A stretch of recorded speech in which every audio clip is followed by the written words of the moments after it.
Han Li's hand never left the bottle of poison as Lady Yan swallowed hers first.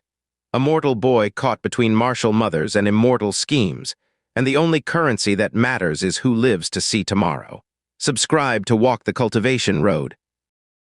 He was currently sitting in a private room of the Clear River brothel and embracing an exceptionally beautiful girl, using his large hands to grope her delicate body in a vulgar manner. Maybe it was due to Shen Zhongshan's impatience, but his handling caused the gorgeously enchanting maiden to giggle non-stop. "Miss Jin, I think you should just submit to our gang leader already. This is the first time our gang leader has been so infatuated with a woman. He came here in such a hurry even though the gang's affairs have not been completely dealt with." The person who said this was a dark fatty who wore loose-fitting gray garments. His waist was as large as a bucket, and his legs were twice the size a normal person's. After speaking, he was somewhat gasping for breath. "That's right, Miss Jinjai. Our gang leader has visited your establishment every afternoon for 5 days in a row and spent a large sum of money. Furthermore, you profited quite a bit. You only let our gang leader embrace you for a while and never let him spend the night with you even once. This just doesn't make any sense." The one who spoke this time was a middle-aged scholar with a mole on his face. His eyes exuded a hidden fierceness, making him seem like a scheming person. Currently, besides Shen Zhongshan, there were 3 other people in the room. They were none other than 4th-level gang's 3 great protectors. The dark fatty was Mad Fist Qian Jing. Disregarding his oddly plump size, he was actually extremely proficient in the Berserk 18 strike and had killed many reputable experts. The Confusion Scholar was Malicious Scholar Fan Ju. Even though he practiced a very swift and fierce snow wind sword technique, what made his name famous worldwide was his dark heart, fierce methods, and sinister intentions. Standing at one side was a dark-clothed person who had not spoken a word since the start. He was the strongest out of the 3 great protectors, Throwing Dagger Shen San. His unique skill of sending out 18 throwing daggers in succession had previously helped Shen Zhongshan get rid of many experts who pursued a vendetta against him. In addition, Shen San was also Shen Zhongshan's distant relative. Thus, he was the one Shen Zhongshan regarded the most highly in the 4th-level gang. Just like Shen Zhongshan, each of the 3 protectors had a pretty girl sitting in their embrace. But these girls were nothing like the girl in Shen Zhongshan's embrace. She was delicate, charming, flirtatious, and finely developed in figure. At this moment, when the giggling little Jinjai heard Mad Fist and Malicious Scholar Fan Ju's words, her eyes immediately began to tear up as if a teardrop might fall at any moment. When Master Fan and Master Qian speak like this, you are wrongly accusing Jinjai. The moment others see Master Shen, they would immediately know that he is a hero. To be able to fly together and nest together with Master Shen, that is all that Jinjai wishes for. However, both of you also know that my body belongs to Clear River Brothel. Without the brothel's elderly Lady Wang's approval, if Jinjai were to leave and receive patrons without permission, I will be beaten to death. Why doesn't Master Shen go and ask elderly Lady Wang? If she agrees to let Jinjai receive patrons, then I will definitely wait upon Master Shen diligently tonight." The lead prostitute of the Clear River brothel spoke in a sincere tone of sweet reasonableness and looked at Shen Zhongshan with extreme adoration. Her words seemed quite believable yet fake at the same time, making Qian Jin and Fan Ju look at each other speechlessly in dismay. Of course they had asked for the price of spending the night with little Jinjai. Using the excuse of little Jinjai having never spent the night with a patron before, elderly Lady Wang demanded an exorbitant price that made gang leader Shen Zhongshan's heart skip a beat. Thus, they had never reached an agreement. It was even more impossible to use force to negotiate. The Clear River brothel was the property of Jia Yuan City's 3rd largest gang, the Heavenly Tyrant sect. After hitting a snag with this giant red card, Qian Jin and Fan Ju could only vent their frustration on the Clear River brothel's girls who were in their arms. Only after groping them ferociously did they let the matter drop. Many thanks to the 2 worthy little brothers for being concerned about my affairs. But don't worry, 2 days ago I made a great business deal. This small amount of money isn't too much. On the contrary, you beautiful lady cannot go back on your words. You must properly wait upon this Lord Master when the time comes." The lustful Shen Zhongshan said contentedly as he suddenly turned towards little Jinjai, who was in his embrace, and nibbled her fragrant cheek. Shen Zhongshan was a huge man with very hairy arms and chest. His 2 arms were much longer than that of an average human. Thus, his whole person looked like a beast wearing clothes, truly so ugly that he could frighten people.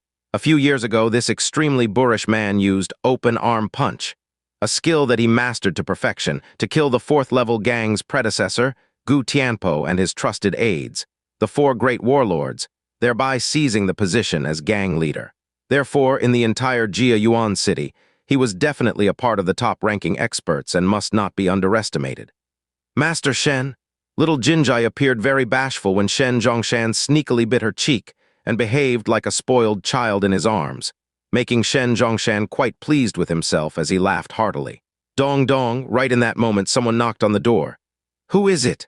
The dark fatty, mad fist, Kaiyan Jin was unhappy and shouted out the question in a bad mood. "I am here to deliver beverages to the gentleman in the room." The voice of a youthful male came through from the outside. "Then why are you taking so slow to deliver?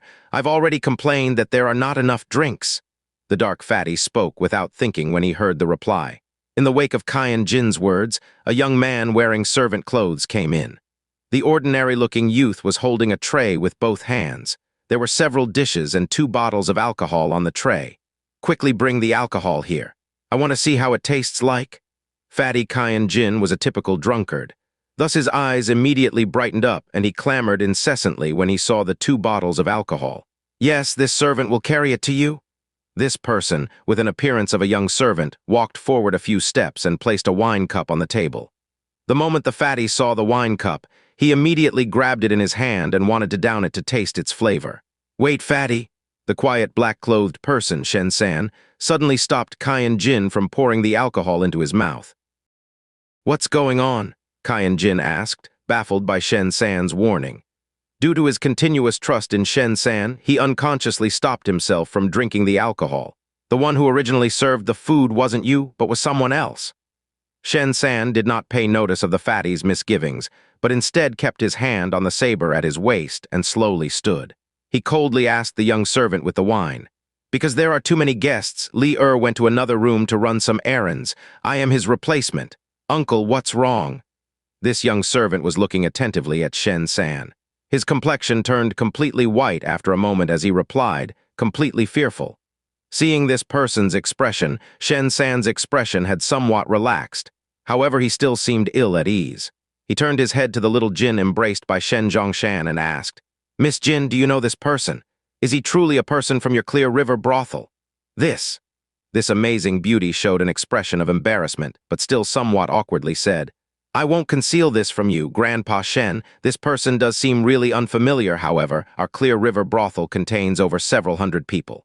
For this woman, having not seen someone before is not such a strange matter." "Ha ha! Little San, aren't you bothering Miss Jin? How could such a delicately sweet beauty recognize everyone beneath her? Could it be you believe that this person infiltrated this establishment as an assassin?" Shen Zhongshan unconcernedly asked as he lowered his head onto the attractive woman at his side and took a few strong whiffs. "Boss, we make our livings on the blade's edge. It would be to our utmost advantage to be careful." Shen San's face was expressionless, and he sent a rigid look at the youth delivering the plate. He. This person's footsteps are careless, and his eyes have no spirit.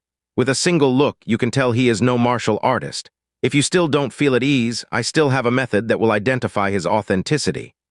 The malicious scholar Fan Ju coldly laughed several times and darkly stated, ever since he entered the 4th-level gang, he had long been dissatisfied with the trust Shen Zhongshan placed in Shen San, as well as the claim that Shen San deserved the title of the 4th-level gang's brains. He decided to disgrace Shen San rather nicely. "Oh, what kind of method? My old pal Fan, don't hesitate to test it out." Although Shen Zhongshan had said this with a very heroic appearance, he actually cherished his small life rather greatly. As a result, he immediately withdrew his previous remark and approved Fan Ju's examination. "Since this person doesn't know martial arts, if he truly wanted to harm us, he would have simply tampered with our food and drink. So let's have him try it out and have the truth come to light," the malicious scholar said with a card up his sleeve. "Brother Fan, good plan. Boy, first drink some of this wine for Uncle and eat some of the food too. If you have the slightest hesitation, Uncle will immediately wring your head." The dark fatty Kaiyan Jin applauded happily and then loudly berated the young servant. When the black-clothed man, Shen San, heard Fan Ju's words, He truly felt that this method was truly not bad and did not speak any words of opposition. He coldly looked on as a bystander. As for that Shen Zhongshan and little Jinjai in his bosom, they also had no complaints. Consequently, the young servant that delivered the wine and food with a sullen face drank a cup of wine and ate a few mouthfuls of food. Seeing this person come out unscathed after eating the food and drinking the wine, Fan Ju complacently smiled and said to Shen San with great emphasis, "It seems my boy, Shen, was overly cautious. This person is truly just a servant. Next time, by all means, don't sweep everyone's wine again." With this said, he threw several spoons of food into his mouth and slowly chewed. "Humph!" Shen San snorted, not at all paying attention to Fan Ju's oblique accusation, but instead sat back down with a relaxed body. "Haha, it's not important, it was just a misunderstanding." Shen Zhongshan naturally knew that his two subordinates did not get along well. However, this was what he had wanted to see. As a result, he feigned an outspoken, laughing smile. "Since this was a misunderstanding, this young servant can leave now. This silver can be regarded as a gift to you." Shen Zhongshan felt around for 2 taels worth of silver and tossed it towards the young servant. "Thank you, uncle. Since I have no other business here, this servant will ask to be excused." The youth, dressed as a young servant, saw the silver with delight and withdrew in high spirits, closing the room's door as he left. "Aya, Uncle Shen is truly generous. In the future, you can't be stingy toward Jinjai either." Little Jinjai's sweet, coquettish voice spread throughout the room. "Of course, beautiful, you are Uncle's dearest treasure. So long as you serve this uncle well, he definitely won't treat you unfairly. Come, brothers, let us all drink a cup. We won't be returning sober." Shen Zhongshan's broken, harsh voice spread outside the room, where the youth could hear everything clearly. The youth outside the room suddenly sneered. He did not immediately leave, but rather secretly eavesdropped in the vicinity, standing there like a ghost. He was motionless, as if he were waiting for something. After the time it took to make a cup of tea, frightened yelling abruptly came from within the room. "Poison! The food and drinks are laced with poison. I've been poisoned." Just after he said this, the man strangely laughed 2 times before his breath halted. It appeared that this voice belonged to the dark fatty Qian Jing. "Slut! You actually conspired to murder the gang leader. I want your life." Shen Zhongshan roared with startling anger. However, it appeared to be too late, and after involuntarily letting out 2 hollow laughs, he actually fell to the ground, dead. Poison expert, Fan Jai and Shen San fearfully looked at each other and spoke in unison. "That young servant poisoned us. That young servant must surely have the antidote." The 2 men immediately pushed the women in their embrace away and dashed out the door as if their buttocks were on fire. Unfortunately, just as they left the door, they let out a ha-ha before slowly falling to the ground. It seems that the dark fatty drank the most and therefore was the first to have the toxin take effect. That Shen Zhongshan must have also drank quite a bit and was the second. As for the black-clothed person and the scholar, although they did not drink much, the toxicity of my laughing soul powder is fierce. So long as a single drop is consumed, death will be certain without a doubt. The youth leisurely thought. Afterwards, he waited for a moment before opening the door and entering the room. Taking a single look within the room, he saw that not a single life had remained. Even little Jinjai and the other 3 women drank a cup and had long since taken their dying breath. After Han Li looked once through and confirmed for certain that none were still alive, did he swiftly leave the doom. Once the news that Shen Zhongshan succumbed to poison spreads, people will surely believe that he was killed by his enemies of Jianghu. It shouldn't provoke any greatly troublesome people, Han Li thought as he relaxed himself on the way back. This pure spirit powder is truly effective. So long as I take a dose in advance, not only can I protect myself against all kinds of poisons, but I can also protect myself against bewitching scents and other odd drugs. Last time I used it against Lady Yan and the other wives, much to my amusement. He smiled somewhat oddly and could not help but grope the inside of his bosom. On the way back to the inn, Han Li saw no one noteworthy. He then entered his room and lied down on his bed, soundly sleeping. This was a habit Han Li unintentionally acquired. So long as he finished some great matter, he was particularly fond of lying down and falling fast asleep, properly loosening the exhaustion of his body and mind. As Han Li slept soundly, the deaths of Shen Zhongshan and his 3 great protectors had been discovered by the Clear River brothel. As a result, when the news spread throughout the 4th-level gang, there was much uproar caused by many ambitious people. No one had thought to investigate Shen Zhongshan's death, because in Jia Yuan City, The strong preying on the weak was the law of the land. Shen Zhongshan had also climbed to his position after murdering the previous fourth-level gang's leader. Consequently, the remaining leaders of the fourth-level gang only cared about who was going to fill the vacancy left by the previous gang leader's death.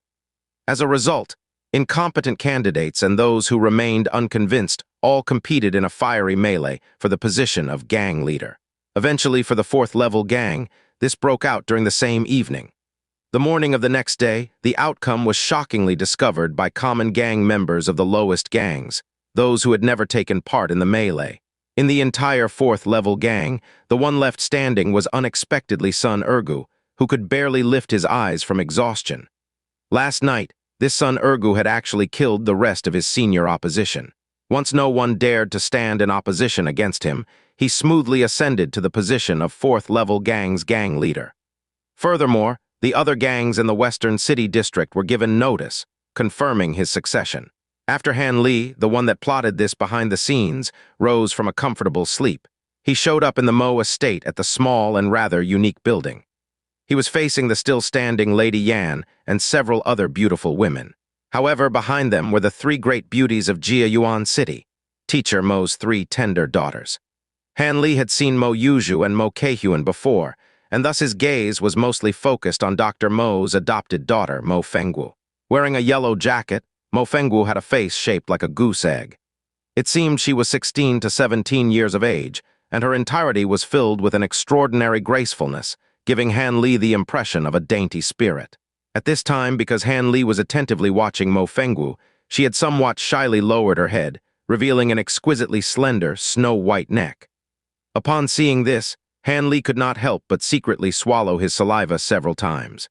"Young Master Han, refrain from looking at my clan's Fengwu with such a lustful gaze. Our Fengwu's face is quite thin. Are we not going to continue yesterday's topic?" After the third wife smiled bewitchingly, she said these words to Han Li with her charming voice.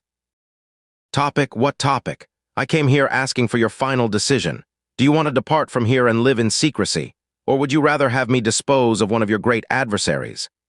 After Han Li withdrew his gaze from the yellow-jacketed beauty, he straightened his face and said this, not polite in the least.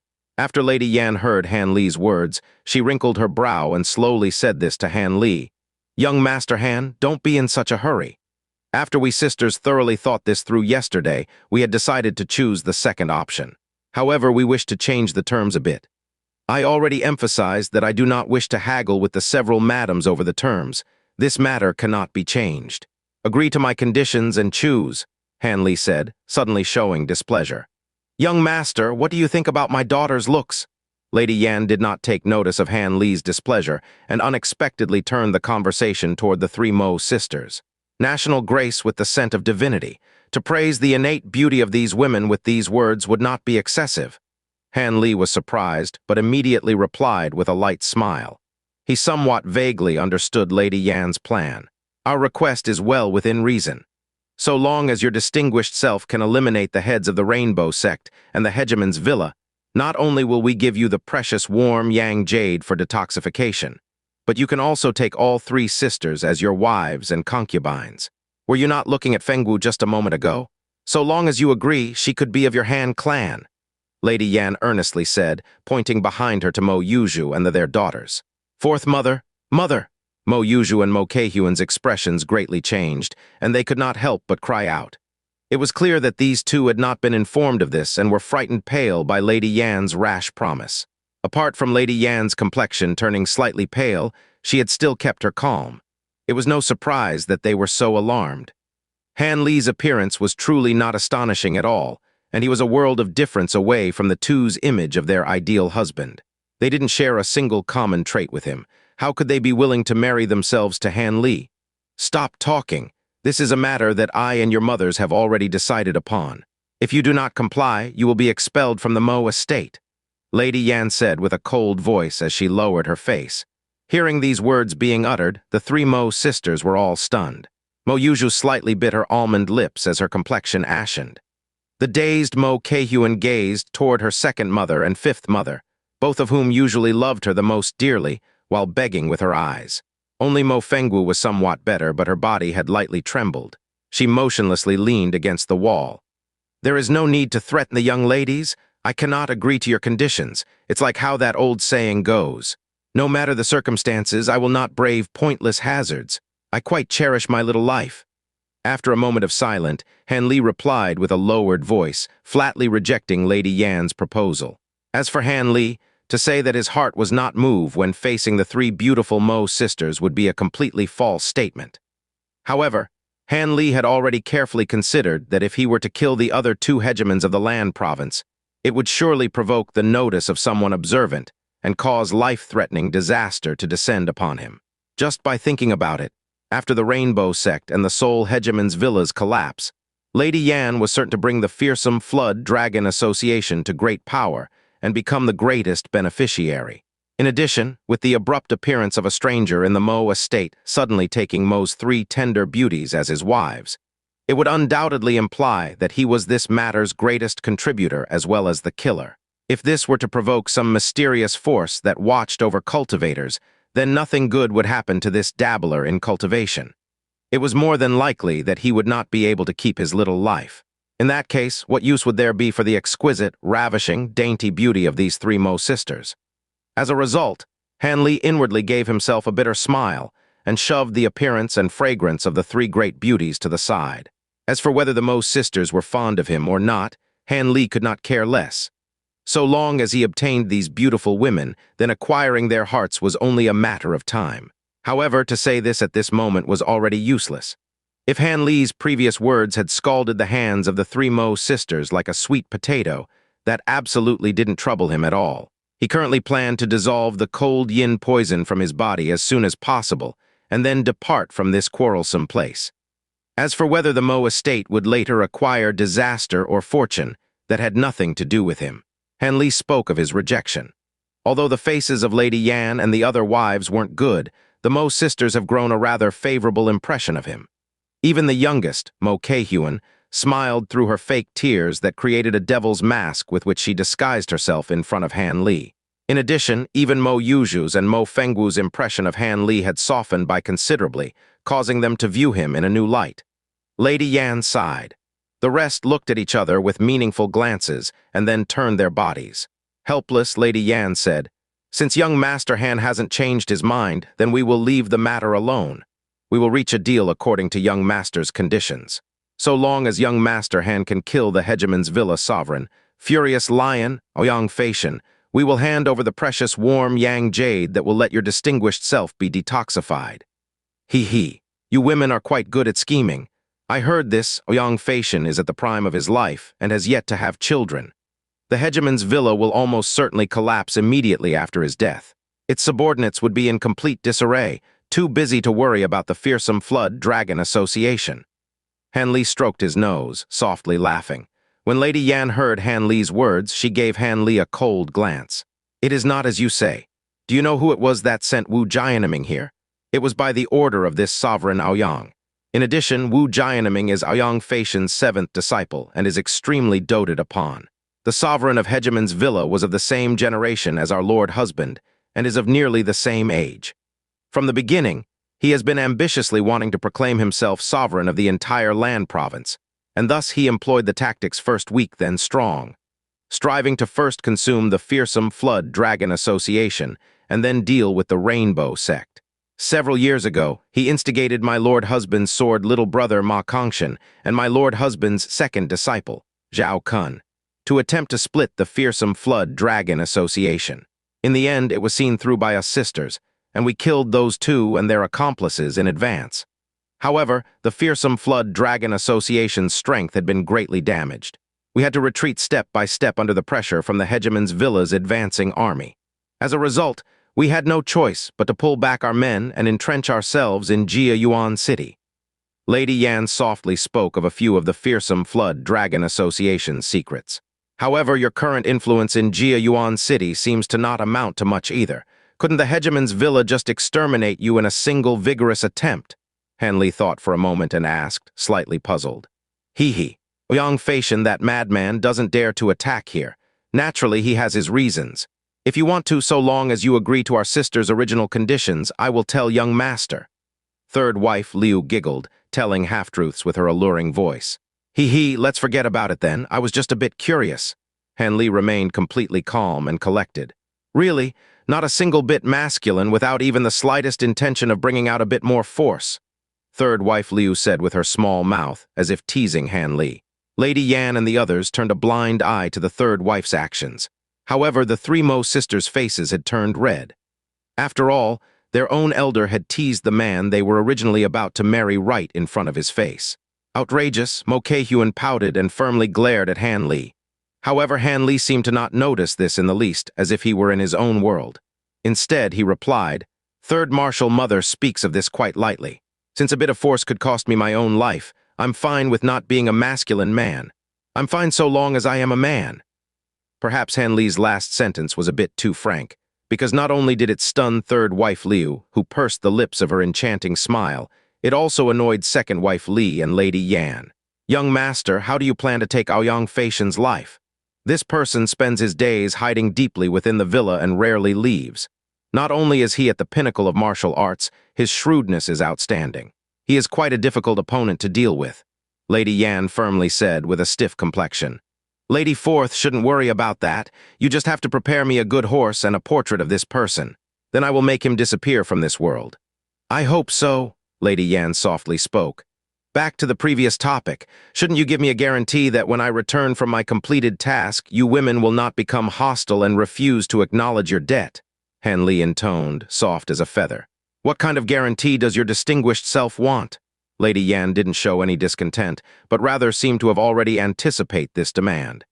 "Inside this bottle, there is a medicine pill. I must ask everyone to take this poison, but I will not say what it is. In any case, wait for day I come back after killing Aoyang to exchange the antidote for the precious warm Yang jade." Han Li felt around for a porcelain bottle before setting it on the table and coldly staring at Lady Yan and her family members. Lady Yan did not say anything further and extended her fine lily-white hands to grab the bottle. She poured out a jade-green pill and looked to Lady Li and the others before tilting her head up and swallowing it. "Good courage. Good decisiveness. You are truly worthy of leading the fearsome Flood Dragon Association." Han Li could not help but give praise. His gaze then moved toward the rest of the women. "My sisters do not need to take the poison. Is my life not enough as collateral?" Lady Yan, who previously swallowed the pill, prevented second wife Li from taking the poison. When Han Li heard Lady Yan's words, he was slightly stunned, exposing an appearance of surprise. After he immediately muttered to himself, he slightly nodded his head and said, "Since fourth martial mother feels so deeply for her sisters, I, Han Li, will not be an unreasonable person. Fine, second martial mother and the rest do not need to take the poison." After Han Li said this, he took the bottle from Lady Yan's hands and stored it in his bosom. "Since this affair has been concluded, I will first take my leave. Tomorrow at this time, I will come back to the Mo estate for the portrait and other necessary items. Then I will directly head to the hegemon's villa." "Thank you for your troubles, young master." Lady Yan and the others stood up to send him off. Han Li faintly smiled, turned his body as easily as wind, and left the room. Just as Han Li had left the small building, there were the sounds of many hurried footsteps from behind him. "Senior apprentice brother Han, wait a moment. My second sister has come to find you for a certain matter." Han Li heard the shouting voice of that young girl, Mo Kei-hyun, inside. He helpless turned his body. He saw that little demoness take the lead at the front, followed by Mo Fengwu and Mo Yuju. They were all walking straight toward him. Mo Kei-hyun overtook Han Li by a few steps. Then she widely opened her eyes, walked around him in a circle, and smacked her lips incessantly as if she were looking at a rare object. "All right, senior apprentice brother Han, I was already quite bitter from being cheated. However, I didn't expect that you were also a faker. You actually went as far as to use some small thing to trick me into moving around in circles." When Han Li heard this, he rolled his eyes at this girl. What small thing? This girl clearly wants a better gift, and thus he must leave at once. "Third sister, don't be rude. Stop making trouble for young Master Han." This was the first time Han Li heard Mo Fengwu's voice. It was completely gentle and soft like velvet and could give a person a sense of comfort. "What? Am I not taking revenge on behalf of our mothers, who let this guy act so lofty in front of my mother?" Mo Kei-hyun angrily asked. Sure enough, the words Han Li heard fit his expectations. This girl had came here purely to vex him. In that case, he no longer paid notice of the little demoness and turned his head to Mo Fengwu. second junior apprentice sister, is something on your mind that compelled you to find me?" Having Han Li speak to her caused her complexion to slightly red. However, she continued, softly saying, "Fengwu came to find young master to simply know whether third sister's winding fragrance pills were truly gifted by young master. Has my father's medical expertise been completely passed down to young master?" When Han Li had first seen Mo Fengwu, he had quite a favorable impression of her.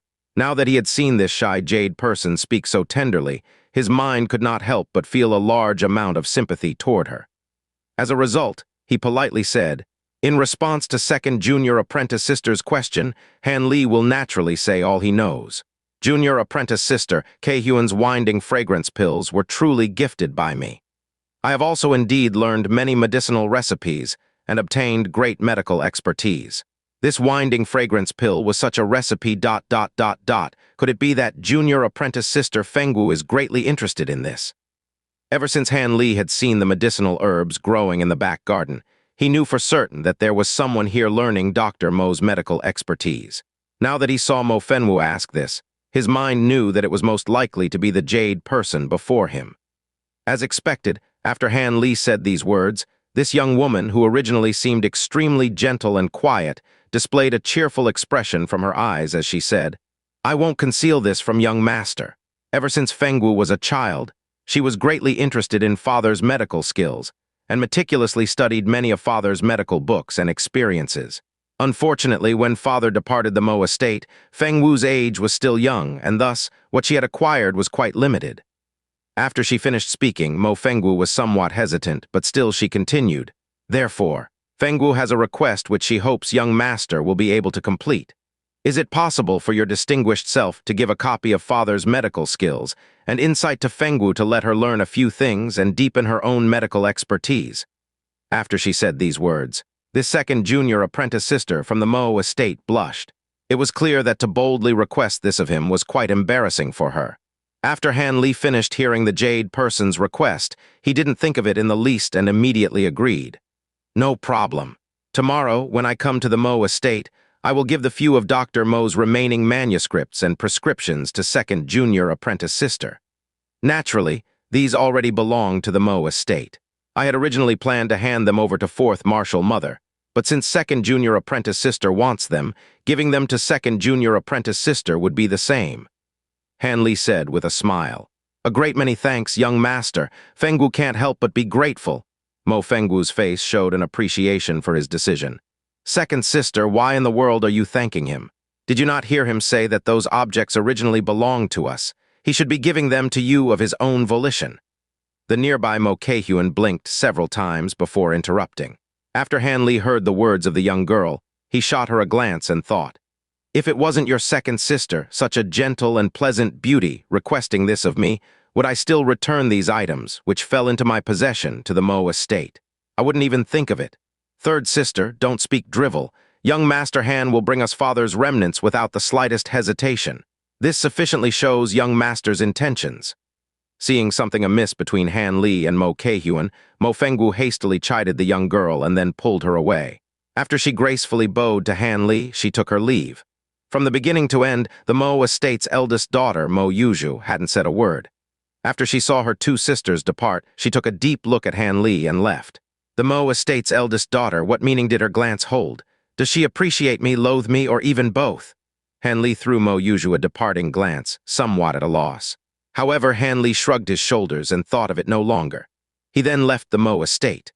By the time Han Li returned to the inn, the newly appointed fourth-level gang's gang leader Sun Ergu and one other person had already been waiting for a while outside his room.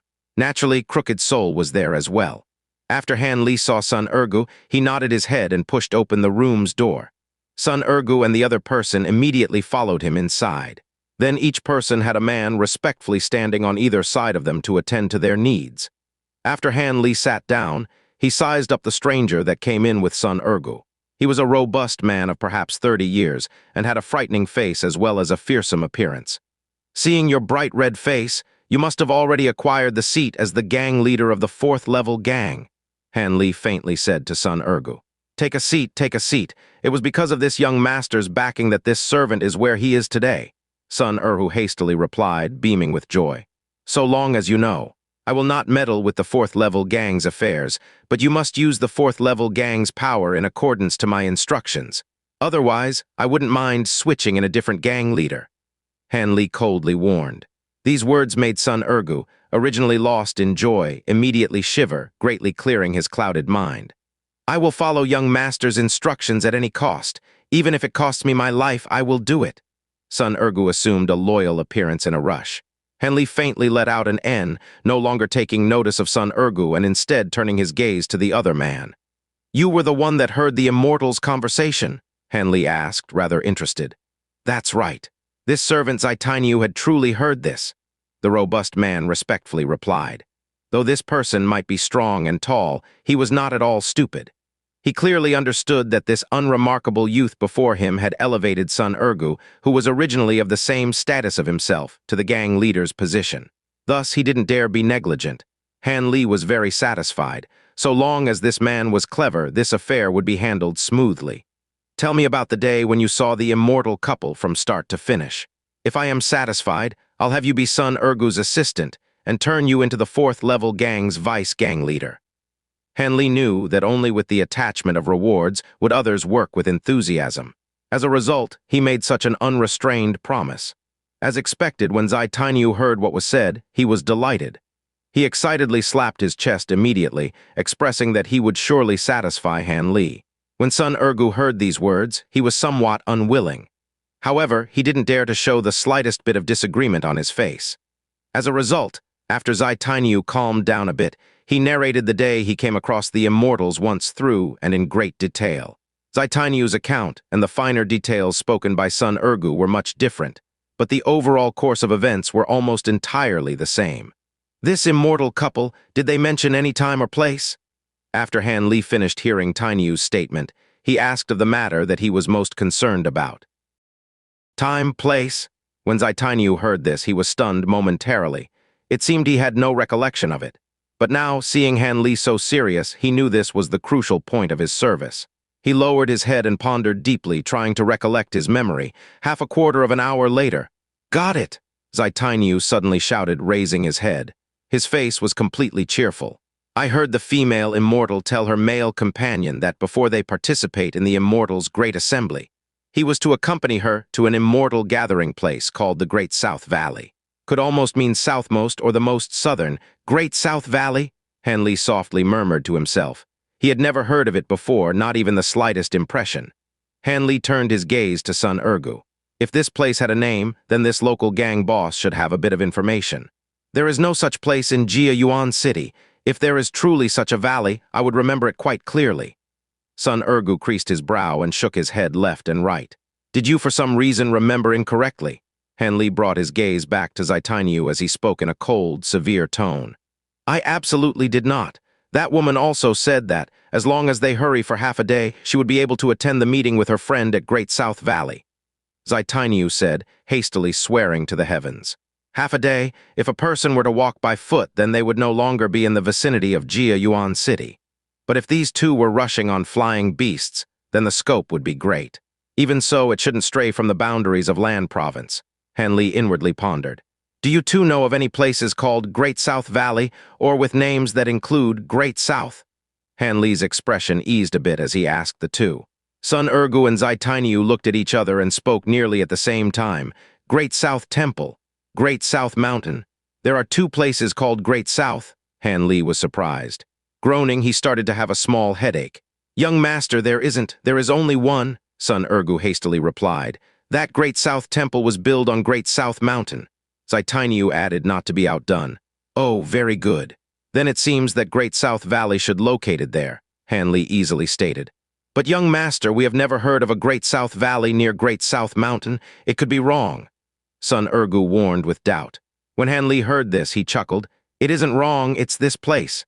You aren't cultivators, so of course you wouldn't know of this place. I suppose that there should be some sort of cultivator's residence, Han Li excitedly thought. Where is the lowest point of this Great South Mountain? After Han Li's excitement, he recalled that this place wasn't well known and asked without thinking. Young master, Great South Mountain is in the Land Province's southmost area, Sun Ergu respectfully said. Land Province's south? Han Li wrinkled his brow.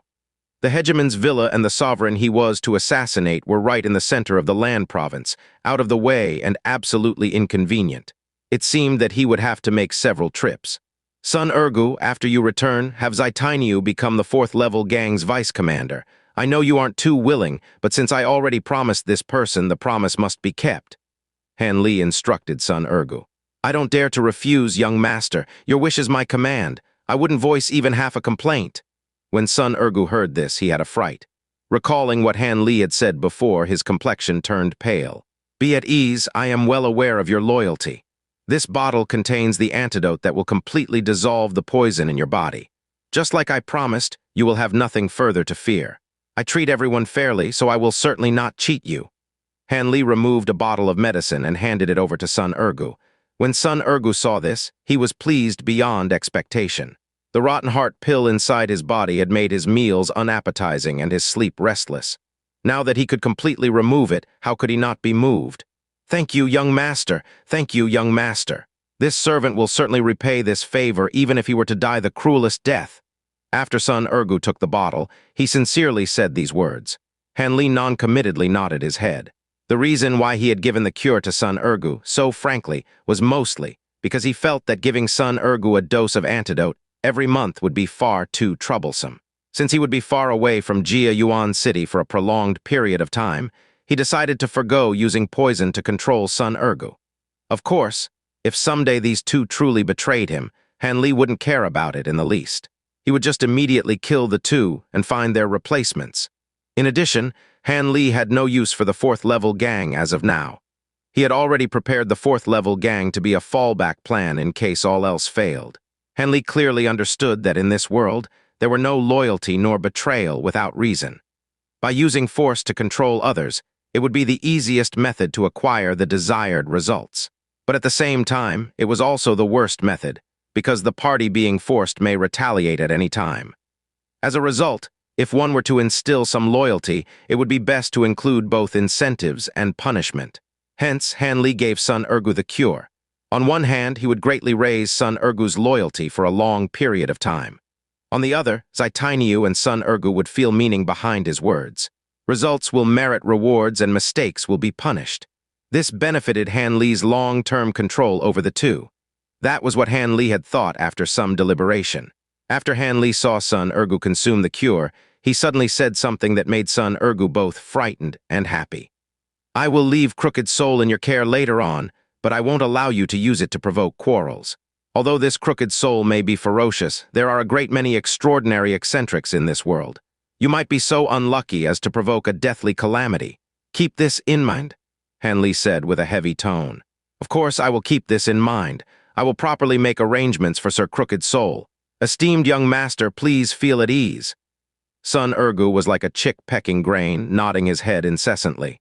Were it not for the fact that I no longer need Crooked Soul as a personal bodyguard, his far too eye-catching appearance, and the inconvenience of him following me on a long journey, there is no way I could hand over Crooked Soul to this person's care. Thinking this, Han Li sighed and inwardly shook his head, somewhat reluctant to part with his large companion. Look out for yourselves. In the coming days, you do not need to come see me. I will soon leave on a prolonged journey far from here, and I do not know when I will return. Han Li softly waved his hand as he told them to leave. When Sun Ergu and Zaitiniu heard these words, they respectfully withdrew from the room, leaving Han Li as the sole person within. Even so, he was still contemplating about something. This Great South Valley at the very bottom of Great South Mountain. What sort of cultivators will there be? If I come to their door without prior notice, would it be improper? Would I encounter danger? Han Li foolishly thought. As of now, he could not help but let his mind wander and enter a state of selflessness. Time flew by, and in a blink of an eye, 2 months had already passed. At this moment, Han Li could not longer be found in Jia Yuan City. Furthermore, Han Li's silhouette would no longer be seen for quite a long time. Not very large in size, the city contained only a few 100,000 people, 1/5 that of Jia Yuan City. However, this place was surrounded by mountains from 3 sides with the 4th side against a lake.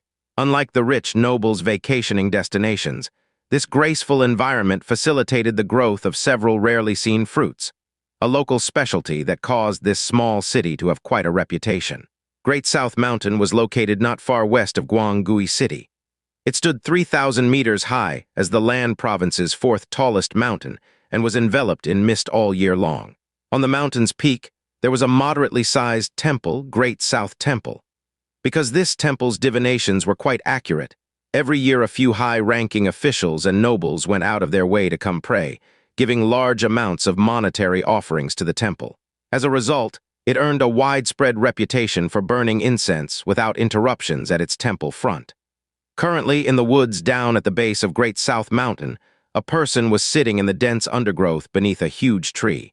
His hands grasped a flickering red light that was pressed up against his dantian as it repeatedly rocked back and forth. Suddenly, this person's body shook, and he let out a gloomy groan. He lowered the shining red object in his hand, exposing its true appearance. It was actually a top-quality fine azure jade. Not only was this fine jade completely pure, there were also several faint traces of red light seeping out from within the depths of the jade. Upon seeing this, any passerby could make out this jade was no mundane object and held considerable value. This person slowly withdrew the azure jade from his abdomen and raised his head to look at the sky, showing that he was a common male youth. He was precisely Han Li, who had disappeared from Jia City. Han Li then lowered his head and looked at the object in his hand. His face could not help but expose a cheerful expression. Ever since the day he obtained this precious warm yang jade, it had continuously extracted the cold yin poison from his body. As a result, the poison was completely extracted only after half a month.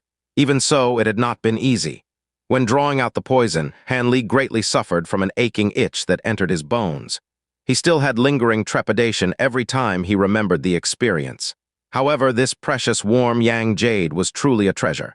It actually contained spiritual qi, expelling his poison to great effect and with much ease. He feared if he had not acquired this, he would need tens of days to thoroughly remove his body's poison. Thinking of this, Han Li returned the precious jade into the wooden box beside him, which he then carefully hid it away on his person. As Han Li stood up and moved his stiff limbs about, his thoughts drifted back to his experiences these past 2 months. After Han Li had finished making his arrangements, he went to the Mo estate the following day and obtained information on Xianxia and the hegemon's villa. He then rode on a precious horse gifted by the Mo estate and hastily journeyed day and night, eventually arriving at the hegemon's villa within 10 days. After several days of continuous spying and infiltration, Han Li acquired a golden opportunity and sent out his precious talisman towards Xianxia, who was admiring the full moon all alone. Sacrificing a use of his sword talisman, he beheaded him in a moment and took his life. The course of events went by exceptionally smoothly. Not a wave of commotion arose, nearly causing Han Li to suspect that the person he had killed was perhaps a fake. Afterwards, he inspected the dead body on several places, finding Xianxia's personal scar and birthmark, and confirming that he did not kill the wrong person. Han Li then sighed and brought the head back to Jia City. After he returned to the Mo estate and gave Xianxia's severed head to Lady Yan for inspection, she told him that Xianxia practiced Jiang Hu's top defensive technique, Overlord's armor. He had long since trained his entire body until was impervious to sword and spear, reducing the sharp edge of a blade to something like mud. It would be difficult to even cause the slightest wound. Nevertheless, she hadn't expected Han Li to actually bring back his head. Only now did Han Li understand that this Xianxia had most likely considered his sword talisman to be a concealed weapon. As a result, he did not dodge, letting Han Li dispatch him in such an effortless manner. The remaining matters were simple. After Lady Yan finished confirming the identity of the severed head, she brought out the precious jade and exchanged it for Han Li's antidote. Although Han Li obtained the precious jade, Lady Yan urged him to stay, only to be met with denial. He was not in the mood to exchange pleasantries with the people of the Mo estate. He then immediately departed from Jia City once more and rushed over to Great South Mountain. On the way, Han Li cured his poison while thinking of how he should befriend the cultivators of Great South Valley. Because Han Li didn't know whether the other party was evil or just, he did not plan to bravely come knocking on their door. In case the cultivators were evil and demonic, he did not want to voluntarily deliver himself to their door like a dish to be swallowed in a single bite. As a result, just as Han Li reached Great South Mountain, he went to the neighboring villages to ask about Great South Valley and listened to a few anecdotes and a few queer and bizarre matters. According to the villagers, the northern side of Great South Mountain faced a very mysterious mountain slope, covered year-long by a dense fog. Travelers who entered it wouldn't be able to see their 5 fingers in front of them. It was reasonable to say that for the Great South Mountain to have some mountain fog was quite ordinary. However, such a thick mountain fog enveloping an area year-round was quite a bit inconceivable. As a result, a few of the more courageous villagers had already braved the fog several times. But what was astonishing was that every time someone entered, they would unwittingly lose their direction. Not long after, they would unintentionally move away from the mountain fog and arrive where they had started, causing people to feel amazed to no end. Because this mountain slope was so queer and that people could enter without any sort of consequence, even more villagers happily and tirelessly rushed in, wanting to unravel this riddle. However, the villagers had somehow provoked the anger of the mountain slope's dense fog. Ever since an unknown day, all the villagers that entered the strange slope did not immediately exit the dense fog, but were instead trapped for 2 to 3 days, completely weakened by hunger. Only then were they able to walk away from the fog. Thus, no one had dared to rush the strange mountain slope ever again. The villagers eventually became accustomed to that place and turned a blind eye to it. After Han Li heard this, he was overjoyed. Han Li knew this strange mountain slope was most likely the place he was looking for. Furthermore, even if this place wasn't that Great South Valley, it was certain to be the residence of some cultivators. What Han Li was most happy about from the villagers' account was that the temperament of the mountain slope's master could not at all be regarded as malicious. He shouldn't be a cultivator that would immediately kill him should they meet. Hence, there should be much leeway in meeting him. Although that was the case, Han Li still wouldn't pay a visit without a plan. Instead, he would stay in the woods. Only after he completely prepared his body's concealed weapons would he go and pay a visit in his peak state. That way, if something were to go wrong, he was quite certain that he would be able to escape. After Han Li thought of this, he planned to lodge in a villager's house, eat some food, and stay the night. The day after, he would go visit that strange slope. Thus, Han Li walked away from the woods towards the nearby small village. Just as he was about to enter the small village, Han Li saw a 15 to 16-year-old youth wearing white clothes. He stood at the village's entrance with several villagers around him, joyfully talking about something. Han Li was slightly surprised that an outsider had appeared here at this moment. It was quite possible that this was no ordinary person, so naturally, Han Li took a glance at him with the Heaven's Eye technique. With just a look, Han Li's heart was overjoyed. It turned out that this white-clothed youth's body was enveloped in a faint spiritual light slightly lesser than his own. This youngster was also a cultivator. The youngster in the distance seemed to have sensed someone looking at him and turned toward Han Li. Once he saw Han Li, his face immediately lit up with a happy expression and hastily ran over in an instant. "Is this brother also heading toward Great South Valley? Brother, I am Wan Xiaoshan of the Dry Precipice Mountains Wan clan. Want to go together to pay our respects." This youth ran until he was panting, and without waiting for his breath to steady, he impatiently said this to Han Li. Han Li glanced at the youngster's delicate features and delicate skin, all of which were characteristics belonging to an influential family's young master who lived like a prince. "Of course we can. However, do you know where Great South Valley is located?" After Han Li heard his request, Han Li said this while remaining completely calm. He. I've only heard my clan members say that Great South Valley was on Great South Mountain's northern face. Its gate is covered in dense fog all year long. However, I don't know the specifics. I've asked a few of the villagers where Great South Valley is located, and they also don't know. But brother is sure to know, right? Somewhat embarrassed, the youth scratched his head before looking at Han Li with a hopeful gaze. "Little brother, is this the first time you've journeyed abroad?" When Han Li heard the other person's words, he suppressed the happiness in his thoughts and asked with a smile. "Big brother guessed correctly. This is my first time traveling so far from home." The youth somewhat bashfully nodded his head. "All right then, follow me. I will bring you along." Han Li hadn't been completely certain that the strange slope was the Great South Valley he was trying to find, but now that he heard the youth's words, he was completely certain. "That's great. This time I can learn and experience quite a bit." When the youth heard Han Li's words, he could not help cheerfully say this with excitement. Seeing the youngster like this, Han Li faintly smiled. From the words that had just left the youth's mouth, he was able to understand a bit more about cultivators. "What do you want to learn and experience by going to Great South Valley?" Hanli slowly walked to the strange slope with the youngster. The place had long been secretly scouted by him several times, and he had remembered the place very clearly. There's too much to say. I want to look at the secret arts and magic techniques belonging to other clans and schools. I also want to trade with them for things that I like. The youngster spoke without thinking. Oh, Hanli softly agreed. However, his mind was somewhat puzzled. When he heard the youth's voice, he felt that this great South Valley wasn't just a gathering of numerous cultivators. Could it be that some greater event would later occur? Hanli grew anxious at this thought. Although they were chatting lazily, it was better to say that Hanli was the one asking the questions, while the youth's was the one answering. From the mouth of the youth, Hanli finally obtained some news about the world of cultivators, as well as finally understanding some of the fundamental facts about that world. For example, the levels of cultivation could be classified into the lower realm, middle realm, and higher realm.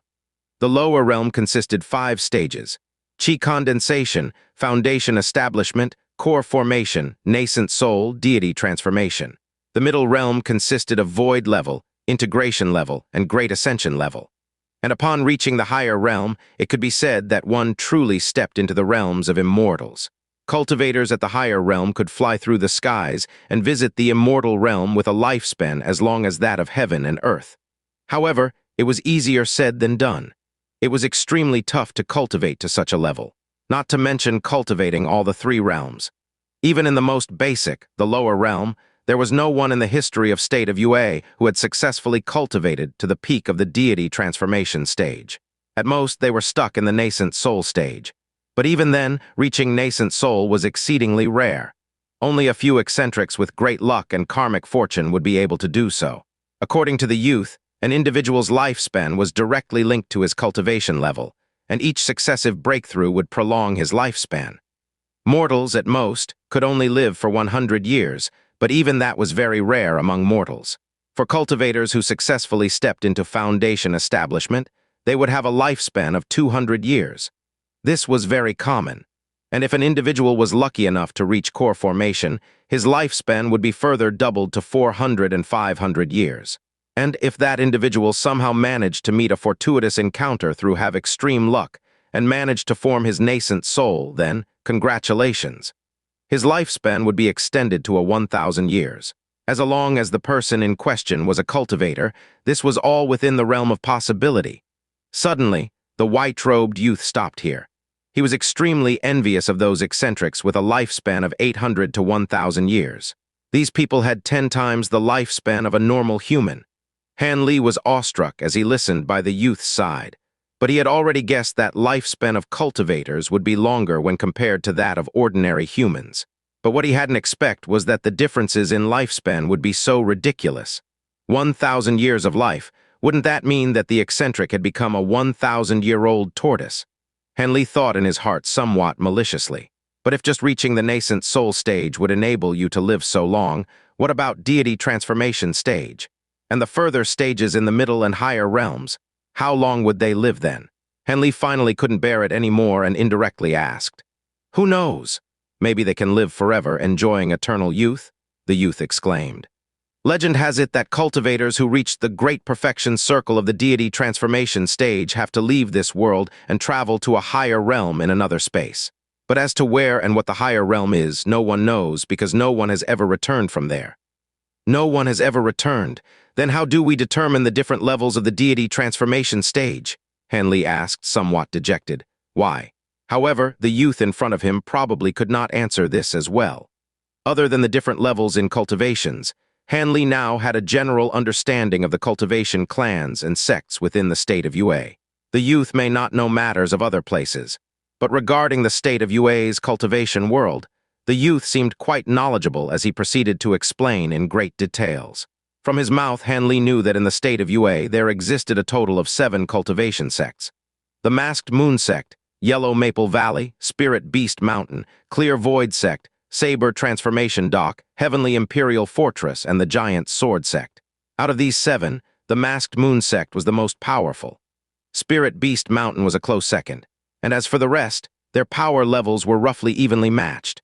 If one were to say that these various cultivator sects were the great tree providing support for the whole of state of UA, The other various cultivator clans and families would be the leaves and branches that depended on the great tree for survival. And according to the youth, the ancestors from the immortal cultivators' clans were once disciples of the cultivator sects. The bloodline of the sect disciples eventually flowed out over the generations and slowly became a cultivator clan. Thus, one could say from this that all cultivators possess something called spiritual roots. Spiritual roots. What exactly were they? Not even immortal cultivators know everything about them, but what they did know was that if a person lacked spiritual roots, that person couldn't aspire to traverse the path of cultivation. After all, if one had no spiritual roots, how could he even absorb spiritual chi? And if spiritual chi couldn't be absorbed, how could he become an immortal cultivator? Of course, those who were born with spiritual roots were extremely rare among the commoners. It could be said that there would only one would be born with spiritual roots in a batch of tens of thousands, and thus, there were only a selected few who would be able to embark on the pathway to become an immortal. But still, the majority of those with spiritual roots lived out their lives as a commoner, since it was extremely difficult for individuals to know if they possessed spiritual roots or not, causing great headache to recruiters from the immortal sects. Even possessing spiritual roots did not guarantee that one was qualified to enter the immortal sects. This was because there were differences in grade among spiritual roots. As the saying went, spiritual roots could be categorized into 5 categories: metal, wood, water, fire, and earth. The majority of cultivators had roots an impure mixture of 4 or all 5 of the attributes. Although these people was able to absorb spiritual chi of heaven and earth, they would progress extremely slowly in terms of their cultivation. At most, they could only reach the 3rd or 4th level of the chi condensation stage before reaching a bottleneck that halted all hopes of breaking through to foundation establishment. Spiritual roots with a mixture of 4 or 5 attributes were known as false spiritual roots in the immortal world, while spiritual roots of 2 to 3 attributes were known as true spiritual roots. Those with true spiritual roots would naturally cultivate many times faster when compared to those with false spiritual roots. And as for spiritual roots with only 1 attribute, they known as heavenly spiritual roots. Those who received them were truly favored by heavens. With heavenly spiritual roots, regardless of which of the 5 attributes the spiritual root belonged to, the cultivation rate would be faster by 2 to 3 times when compared to those with true spiritual roots. And upon reaching the peak of foundation establishment, they would not encounter any bottlenecks when attempting to break through to core formation. If true spiritual roots already increased the rate of cultivation, the heavenly spiritual roots would make people angry to a point of vomiting blood, as they enabled the individual to reach core formation easily without facing any bottlenecks. One must know that in a group of 10 chi condensation cultivators, even with the aid from a foundation establishment elder, only one of them would be able to reach foundation establishment.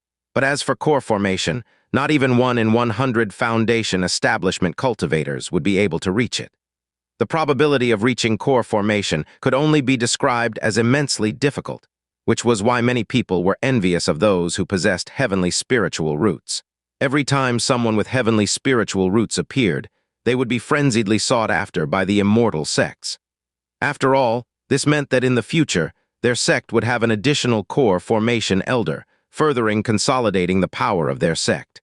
However, being so precious and rare, the chance of something like the heavenly spiritual root appearing was close to nil, only once in several hundred years. Other than these spiritual roots, there was still a type of spiritual roots that did not belong to any of the 5 attributes. This other kind of spiritual roots was known as mutated spiritual roots, and the rate of its appearance was much more frequent, about once every 20 to 30 years. Mutated spiritual roots referred to spiritual roots that evolved through the combination of any 2 or 3 of the 5 attributes. Example, a spiritual root of both earth and water attributes undergo a mutation and evolved into that of the lightning attribute. Metal and water attribute mutated and evolved into the ice attribute. Not only that, there were also darkness attribute roots and wind attribute roots, as well as countless other variations. For individuals who possessed mutated spiritual roots, although they would still meet a bottleneck when attempting to step into core formation, their cultivation speed was roughly equal to those with heavenly spiritual roots. Furthermore, if those with mutated spiritual roots were able to find a cultivation art that matches their attribute, they would undoubtedly be the strongest among their generation. capable of fighting against 3 to 4 cultivators at the same cultivation level. As a result, those with mutated roots were also greatly welcomed by the immortal sects. However, even finding individuals with true spiritual roots was a headache for recruits from the immortal sects, let alone heavenly spiritual roots and mutated spiritual roots. That was because it was simply impossible for immortal recruiters to go into every nook and alley, demanding people to turn their children in for testing. And even then, true spiritual roots were pretty uncommon, with only 1 in every 5 to 6 individuals appearing with spiritual roots. Hence, some immortal sects eventually collapsed simply because they could not find or groom anyone with spiritual roots. Regarding this embarrassing situation, many cultivators investigated and realized that spiritual roots were usually passed on through bloodline. For example, if a man or a woman possessed spiritual roots, the children they birthed would have a 25% chance of being born with spiritual roots. And naturally, if both the mother and the father were possessors of spiritual roots, the children they birthed who have a higher probability of inheriting spiritual roots. After this matter was discovered, many people grew agitated. This agitation was directed towards the young sect members. Under their elders' pressure, many youth from the various sects were forced out to the secular world to get married and settle down. Only after having a son or daughter would they be allowed to return back to their sect for cultivation. Whenever the sects lacked of disciples, they would select the descendants of their disciples with spiritual roots. This way, the rate of finding people with spiritual roots would greatly increase. The problematic situation faced by immortal sects could finally be considered partially resolved. Eventually, over time, more and more people with spiritual roots were born, which paved the way for the formation of cultivator clans and families. These cultivator clans might not possess high-level cultivation arts, but they do not face a shortage of low-level cultivation arts and techniques. Eventually, they became the external window that the immortal sects could use to reach out to the secular world. This essentially meant that behind each cultivator clan was backed by a powerful immortal sect. Having explained all of this white-robed youth felt extremely satisfied. It had been far too long since he last showed off his knowledge. The feeling of when the listener was fully focused on the words he spoke made him feel extremely happy and well-disposed towards Han Li. Hence, so he held nothing back, wanting to show off his knowledge in front of Han Li. Naturally, Han Li was pleased with such an arrangement, and he oftentimes interjected appropriately, giving the white-robed youth another chance to expound on his knowledge. What a pity this hill that was shrouded by fog wasn't very far from the village. After a few hours, both of them had already arrived at the hillside. Having traveled only a short journey, Han Li couldn't help being somewhat dissatisfied for not having enough time to learn more regarding the matters of the cultivation world. He deeply wanted to walk back to the village again so that he could expand his knowledge, but he knew that it was impossible to do so. Sighing, he looked at the youth beside him with disappointment misting over his eyes. "Which clan is brother from?" After the youth finished looking at the dense fog with excitement, he seemed to have remembered something, so he turned his head to ask. When Han Li had chatted with the youth just a moment ago, he realized that in the world of cultivators, aside from cultivation sects and clans, the number of rogue cultivators was not small.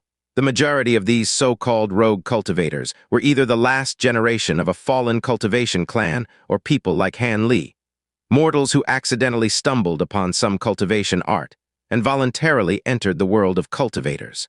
Furthermore, the rogue cultivators from declining sects were separated from their inheritance. Their cultivation was, for the most part, not at a high stage, generally lingering at qi condensation. As a result, cultivation clans have rarely treated rogue cultivators with high regard and had somewhat held them in contempt, just like how rich families from the secular world look down upon poor and destitute families. "I do not come from a clan, but rather I've cultivated by myself." After Han Li thought for a moment, he decided to speak the truth. After all, pretending to be a member from another clan was far too easy to expose. "Your esteemed self is a rogue cultivator." Although this was quite unexpected to the youth, his face didn't wear the slightest look of discrimination, but instead had a look of pleasant surprise. He excitedly circled around Han Li, looking at Han Li as if he were a rare object. "Didn't little brother just say a moment ago that cultivation clans look down upon rogue cultivators? How are you still so happy?" Han Li asked, somewhat amazed by this. They do, but don't confuse our Wan clan with other cultivator clans. Our Wan clan has always treated rogue cultivators well, the youth pridefully replied. He seemed quite proud of his clan's practices. Our Wan clan's ancestors were originally rogue cultivators. However, they were fortunate enough to enter a cultivation school, becoming official disciples of the giant sword sect. At this point, our Wan clan was established, and because of our origins, the rules of our Wan clan have always made it forbidden to discriminate against rogue cultivators. The youth said with a smile. Actually, it isn't limited to our Wan clan. A few other clans' ancestors were also rogue cultivators, therefore they also bear no ill will toward rogue cultivators. However, these clans take up far too small a portion of the entirety of cultivation clans. That is why there is the saying that cultivator clans discriminate against rogue cultivators. The youth added while shaking his head. So it's like that? It seems I am quite lucky. My first meeting was with a little brother from this sort of clan, the Wan clan. After Han Li heard the other side's response to his identity as a rogue cultivator, he had somewhat loosened his guard around the youth. However, brother, throughout the entire journey, you've asked about so many commonly known matters in the world of cultivators. Could it be that brother is a new cultivator that had just left the mountain? The youth turned his eyes, saying this with sudden realization. It was unknown why he became intelligent all of a sudden. When Han Li heard this, his face slightly smiled, and he used his hand to pat the youth's shoulders. He said somewhat apologetically, I hadn't meant to deliberately fool little brother, but I had just entered the world of cultivation. I had a few misgivings. It doesn't matter, I don't mind. However, this big brother should tell me his name. In the future, you should directly call me Xiaoshan, I won't mind. Wan Xiaoshan was clearly a familiar kind of person, saying this without a care in the world. I am Han Li. I truly just entered the world of cultivation. I hope brother Xiaoshan will take care of me. Han Li's impression of Wan Xiaoshan was quite favorable, causing the tone of his words to become much more amiable. No problem. If there is something big brother Han doesn't understand, do not hesitate to ask. Who would have thought that I, Wan Xiaoshan, would be instructing others? Wan Xiaoshan proudly said. If I have any questions, I will certainly ask Xiaoshan. However, shouldn't we enter the valley? Han Li slightly smiled, pointing to the sky. Aya, I almost forgot about our true affair. After Wan Xiaoshan looked to the sky where Han Li's finger was pointed, he immediately shouted, flustered. The youth busily searched himself for quite a while before finally taking out a paper talisman from his bosom. After he made several gestures with his hands and softly spoke several phrases, he threw the paper talisman into the sky. It transformed into a streak of fire that burst into the dense fog, not longer capable of being seen. Big brother Han Li, wait a moment. My announcement talisman will soon enter the valley. The people in the valley will release the spell and guide us there.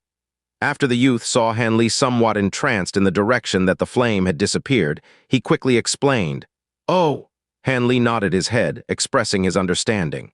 Big brother Han Li, on this visit to Great South Valley, surely you have brought quite a few goods to exchange. Can you tell me? Don't feel embarrassed. This little brother will say what he brought first. I brought a dozen elementary low-grade blank paper talismans, 2 elementary low-grade invisibility talismans, 2 elementary low-grade fleeing earth talismans, 1 elementary mid-grade rapid thunder talisman, a dozen elementary low-grade ice bullet talismans, an ingot of source iron, a bottle of elementary grade cinnabar, a bundle of whiskers from the 3-tailed cat demon beast, medicinal herbs. Wan Xiaoshan didn't take notice of the dumbstruck Han Li as he murmured and counted his fingers, listing out his stockpile of items. Done, now it's Big Brother Han's turn to say, Big Brother, why is your complexion so white? You! The youngster blinked. He looked at Han Li, not understanding why Han Li was speechless. Don't tell me that to enter Great South Valley I must prepare items beforehand. Han Li's complexion was unsightly. There is no such rule, Wan Xiaoshan bluntly replied. Having heard this, Han Li's complexion immediately improved. However, those that come to Great South Valley at this time are certain to participate in Great South meeting, who wouldn't bring any items. This only happens once every 5 years. The occasion is for us younger generation of the land province to set up a trading event, especially for the Great Immortal Ascension Assembly that our land province will hold a month from now. Those who pass by to participate in Great South's small meeting are numerous.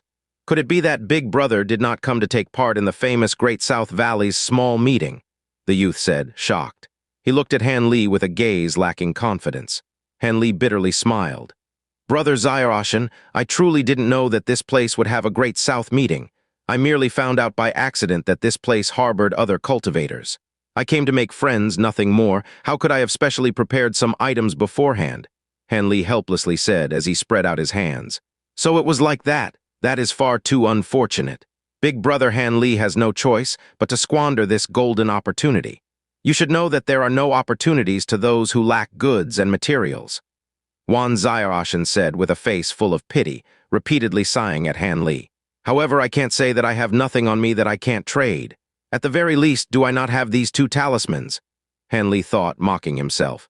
At this moment, the dense fog in front of the two suddenly split as if a person had cut it with a knife, creating a small path that could fit two people shoulder to shoulder. With a glance, one could not see the other end of the small path, which seemed to be quite a distance away. All right, let's go.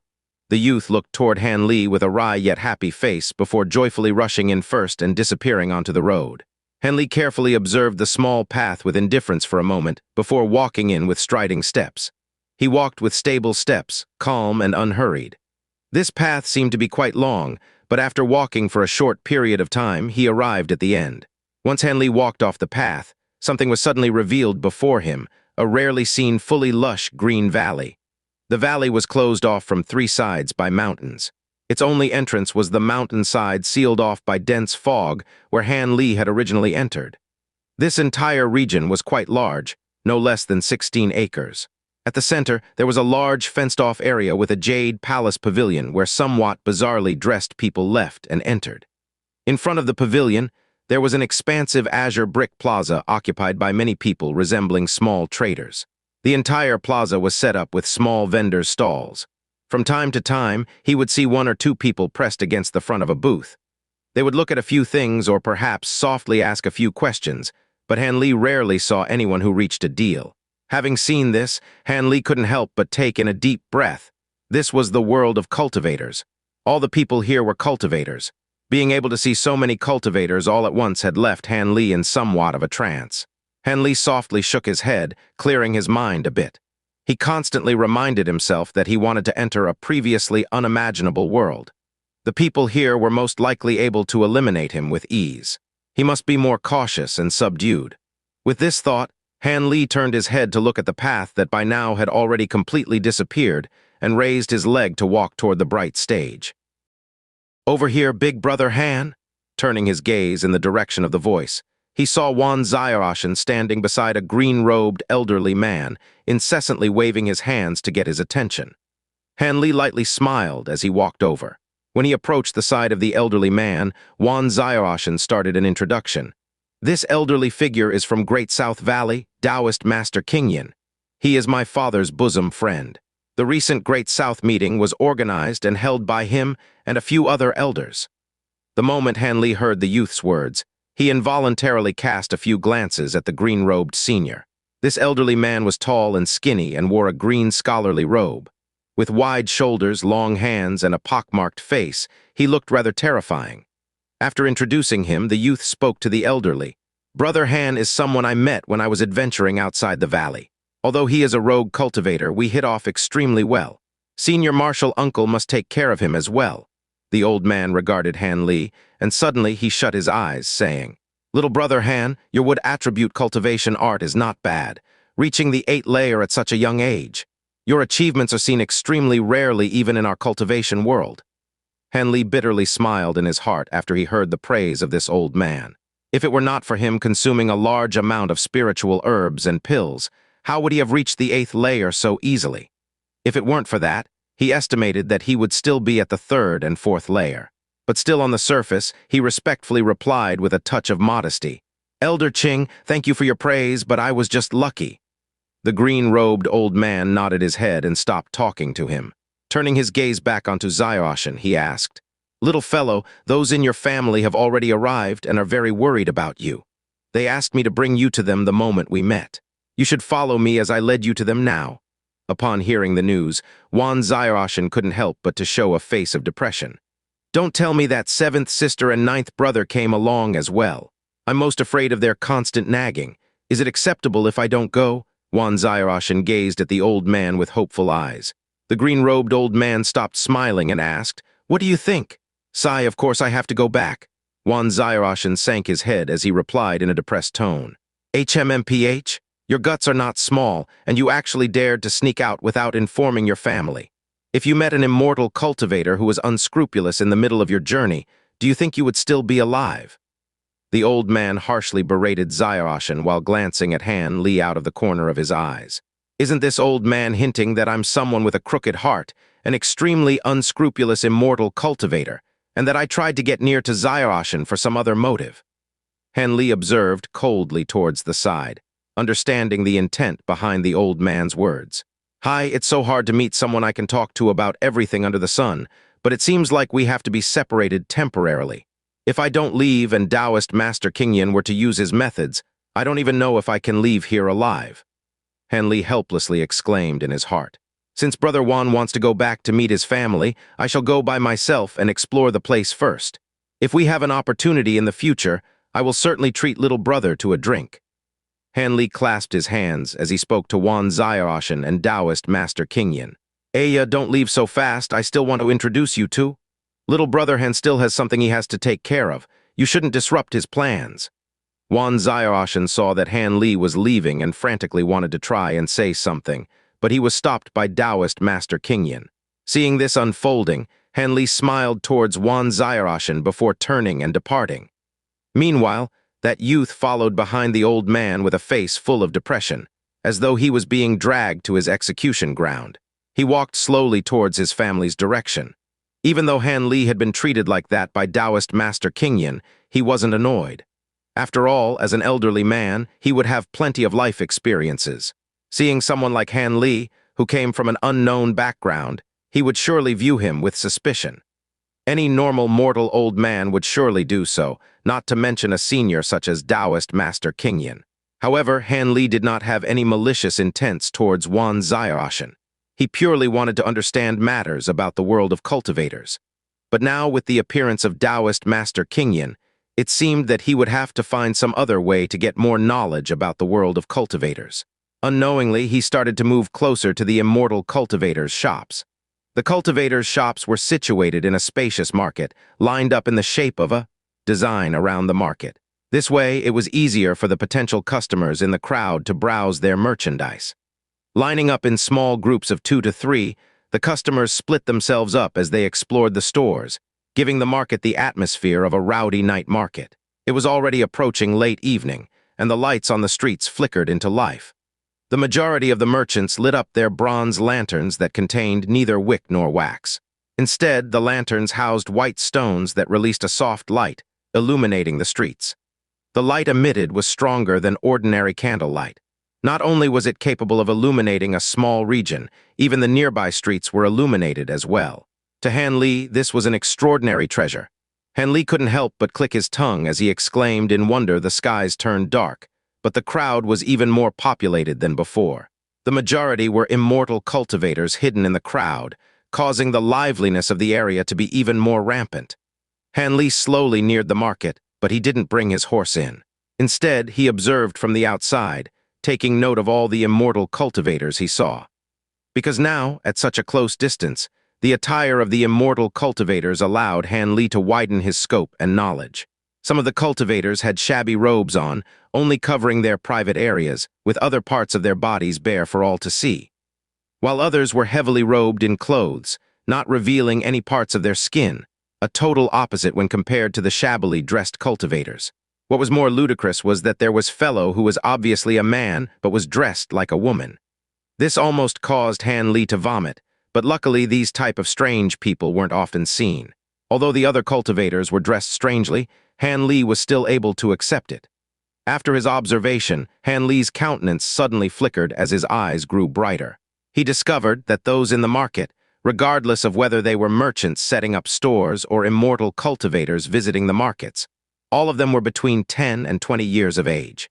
He couldn't even spot an immortal cultivator older than 30. This was just as Wan Xiaorashan had described it.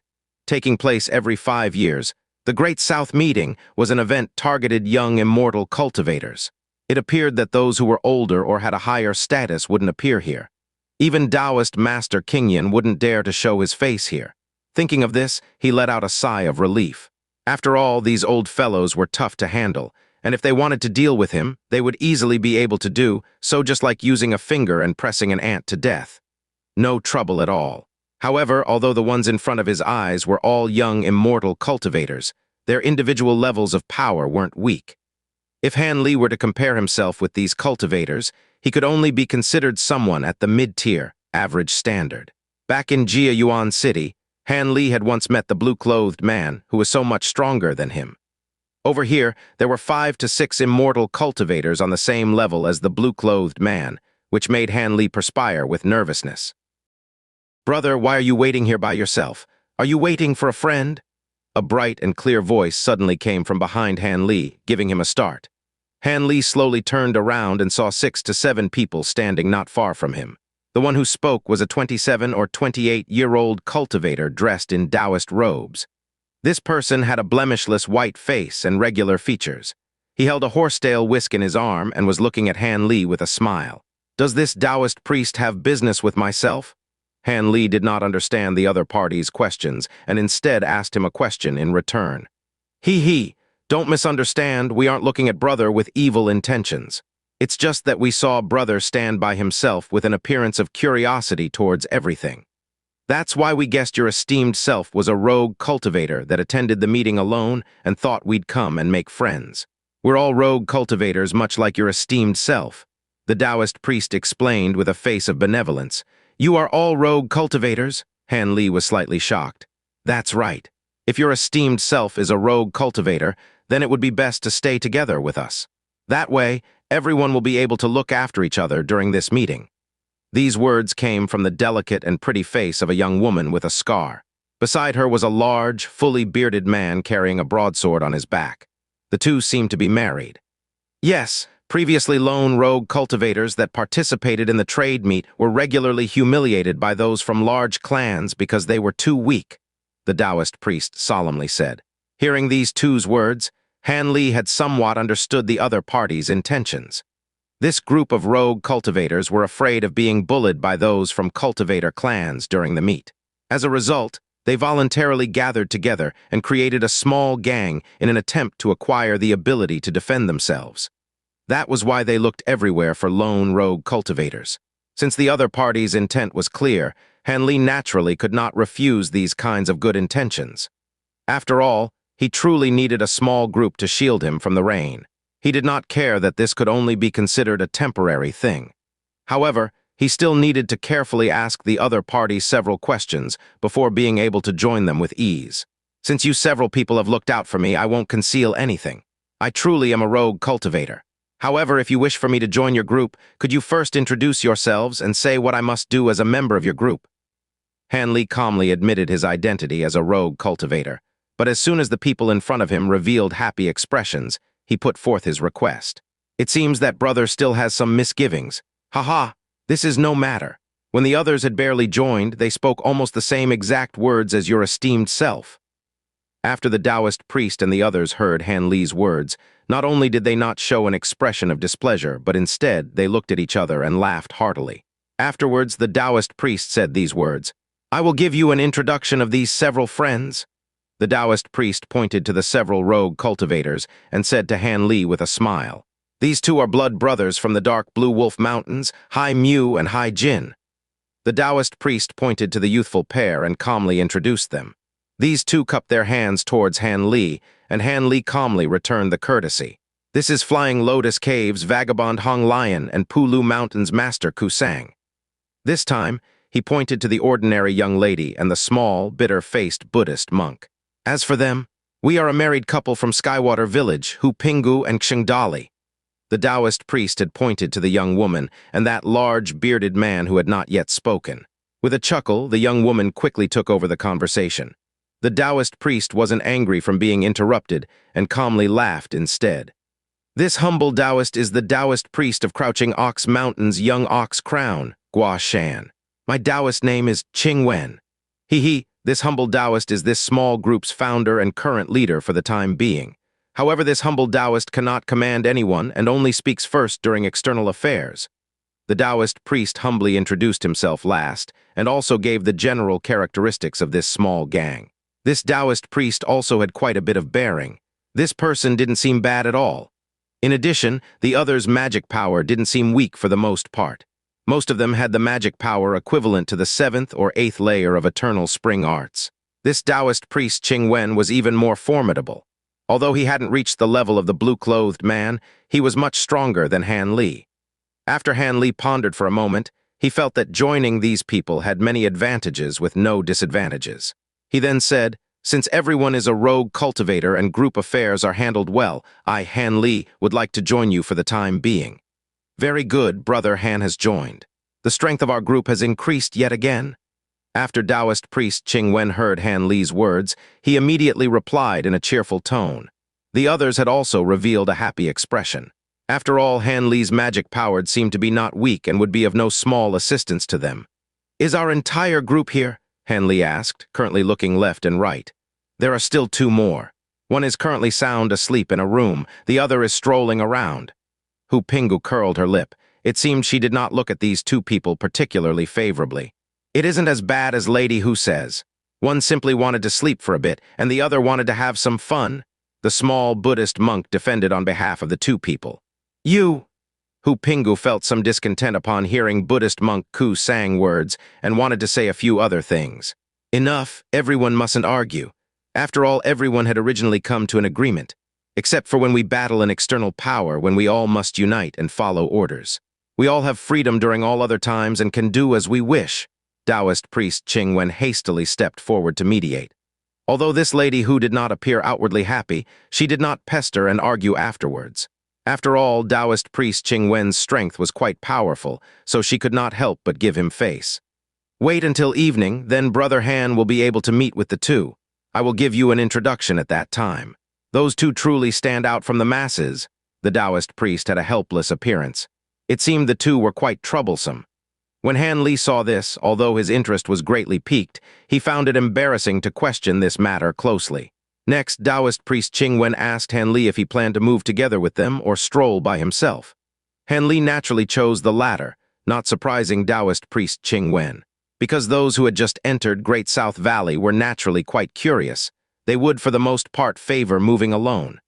However, it would take about the same time for him to finish looking if they were to move together. The Taoist priest was also quite conscientious.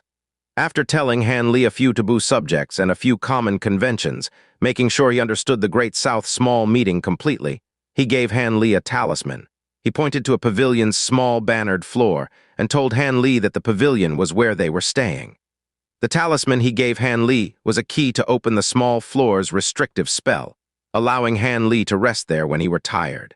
Afterwards, these several people said their goodbyes to Han Li and disappeared from the dim light of night, leaving him not knowing whether they were continuing to look for other rogue cultivators.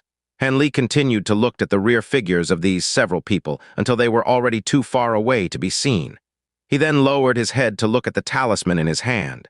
There was a silver glisten on the yellow talisman. It was a talisman charm he was unable to make sense of. It seemed truly quite clever. After Han Li muttered to himself for a moment, he softly smiled. He folded the paper talisman and put it into his bosom. Then, after a deep look in the direction that Taoist priest Qing Wen disappeared, he turned around and walked toward the plaza without the slightest hesitation. After he entered the plaza, Han Li became like the other cultivators. He slowly walked on one side while turning his head to look at the goods of each and every vendor's stall. According to what Taoist priest Qing Wen had mentioned a moment ago, these cultivator transactions generally used 2 methods. The first method would be to exchange items for items. A few cultivators would trade a few goods they didn't need, but were still hesitant to part with for goods that they urgently needed. As a result, those who set up a vendor stall would not have any successful transactions for several days. This was quite a common occurrence. Spirit stones as a form of currency in business transactions among cultivators to buy and sell goods. As the name implies, a spirit stone is a type of stone that was full of the world's spiritual qi. The amount of spiritual qi accumulated in the spirit stone is a huge supplement for cultivators. If a cultivator absorbed the spiritual qi within the spirit stone during meditation as he cultivated, his speed of cultivation would reach astonishing rates. After all, the scattered spiritual chi that a cultivator would have to absorb and refine by himself was quite different from having pure, refined spiritual chi next to him that he could absorb and refine as he wished. However, this was not a spirit stone's greatest effect. The most important usage of the spirit stone was for magic techniques and to set up a formation spell. Whether or not a high-grade formation spell succeeded and was effective, it all depended upon the effectiveness of the spirit stones used. A good spirit stone would not only guarantee the success of the formation spell, it would also increase the power dramatically. However, the amount of spirit stones used for magic techniques was far above the utility of formation spells. This was because a cultivator had to rely on his own magic power cultivation to determine the grade and effectiveness of the magic technique he wanted to execute. Since it was almost impossible to rely on oneself and use a high-grade magic technique, spirit stones became the best magic power amplification object. If a cultivator cast a very powerful magic spell while holding a spirit stone in his hand, the spiritual chi within the spirit stone would continuously replenish the cultivator's loss of magic power during magic casting. In this manner, it was able to support magic techniques one would originally be unable to use. Therefore, the spirit stones had become the best option for cultivators to gain the upper hand and win from a position of weakness. They were also the best strength recovery tonic after magic power was greatly depleted, and would increase one's chances of survival during a fight by leaps and bounds. Spirit stones have so many uses and amazing effects, so naturally, the value for a spirit stone rose as well. But because of the vast consumption of the spirit stones, along with the excessive exploitation and continuous decline of their ore veins, spirit stones had gradually become a precious luxury good in the present day of the cultivating world. In short, it became a cultivator's optimal safeguard for business transactions and the only circulating monetary currency. Furthermore, there was even a collaborative decision on the detailed differentiation on a spirit stone's specifications and grade. Spirit stones were graded into 4 grades according to the amount of spirit power they contained. The 4 grades comprised of low-grade spirit stone, mid-grade spirit stone, high-grade spirit stone, and ultra-grade spirit stone. In addition, according to the different attribute of spirit power spirit stones stored, they could also be categorized into the 5 elements: metal spirit stone, wood spirit stone, water spirit stone, earth spirit stone, and fire spirit stone. Moreover, there are also rarely seen spirit stone attributes such as wind, spirit stone, and thunder spirit stone. But those spirit stones were very rare. These kind of extremely precious items like spirit stones, Han Li don't even possess a single piece of it. He admitted that he did not have any sort of goods on him to use for an exchange. Hence, from the start, he had intentions to widen his horizon, so he looked around without any restraint and continued his journey. Even though Han Li's appearance was indifferent and calm, the items at the vendor's stalls made his heart stir and greatly envious. Ignoring the rest of the items, even the plain white talisman paper that every vending stall offered was subject to his attention. Despite the fact that this object was very common, it was currently what Han Li needed the most. Even though Han Li still did not know the meaning of the level or grade of this talisman paper and what specific difference it had, he knew that with his present power, the elementary low-grade talisman paper was definitely enough for him to fully execute the soul lock talisman. Therefore, if he could acquire a few talisman papers, he could immediately use one more type of magic spell, instantly increasing his strength quite a bit. Of course, other than the talisman paper, there was a rich variety of spirit talismans such as Thunder Fire Talisman, Fire Dragon Talisman, and the Huge Force Talisman. All of these caused Han Li to be rather tempted. While Han Li was still standing in front of an unassuming vendor's stall, he saw a spirit talisman that was exactly the same as the Taoist paper talisman that released a golden barrier, which he owned. Beside it, a signboard clearly wrote, Guardian Talisman, Metal Elementary Mid-Grade Defensive Spirit Talisman, worth 9 low-grade spirit stones. Han Li had shopped at many vending stalls, so he had come to understand the prices of these Taoist paper talisman. 1 low-grade spirit stone could buy a dozen elementary low-grade plain white talisman paper. But fully refined elementary low-grade Taoist paper talismans, depending on the different types of magic spell, were sold separately for 2 pieces of low-grade spirit stones. As for the elementary mid-grade spirit talisman, promptly translating a few could sell for 6 to 10 spirit stones. Moreover, defensive spirit talisman were more expensive than offensive spirit talisman. As Han Li himself had the same type of object, he naturally wanted to take note of it. After carefully examining Stahl's guardian talisman, Han Li discovered the other talisman's spiritual qi was much better than the one he kept in his bosom. It was clearly a new product that has not yet been used, but he reckoned that his worn and old product could only be sold at 1/3 of its price at best. Coming to this conclusion, Han Li laughed bitterly. It seemed that among cultivators, he was still a pauper. He couldn't help but to touch the article he had on him. Suddenly, he jolted when he remembered that he had a spirit talisman inscribed with a picture of a small sword in his bosom. Although he still didn't know the name of the talisman, Han Li believed that this talisman was worth more than the guardian talisman. When he thought of this, Han Li began to pay close attention to every vendor, taking note to see whether the same Taoist paper talisman with the picture of a small sword was being sold. Unfortunately, after going around so many stalls, he still did not see a similar product. Instead, at an area with 5 to 6 cultivators gathering around, Han Li found someone selling an elementary high-grade spirit talisman. The signboard beside the spirit talisman wrote, "Soaring Sky Talisman, Wind Attribute Elementary High-Grade Flying-Type Spirit Talisman. Price is at 30 low-grade spirit stone or exchange for consolidation-type pill medicine of equal value."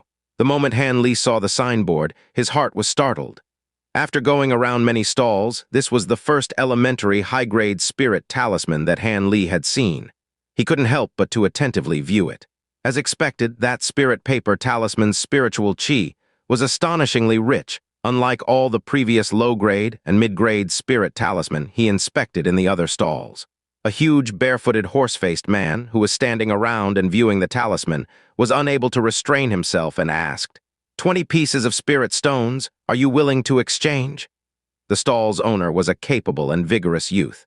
He used his hand and pointed to the signboard, then paid no heed to that person any longer. "It's only a flying-type talisman. It's not even an offensive or defensive spirit talisman. 20 pieces is more than enough." The horse-faced man made a bid mentioned, dissatisfied. "HMPH, if it was really an offensive or defensive spirit talisman, you think I would still settle for only 30 pieces? If you don't have 50 pieces, I won't even let you have a look. If you want a benefit at the other's expense, go to other places. I don't welcome it here," the youth finally said coldly. But the moment he opened his mouth, he made the huge man's face turn entirely red. "Good lad, I Qin Yelling's Yi Bao will remember you.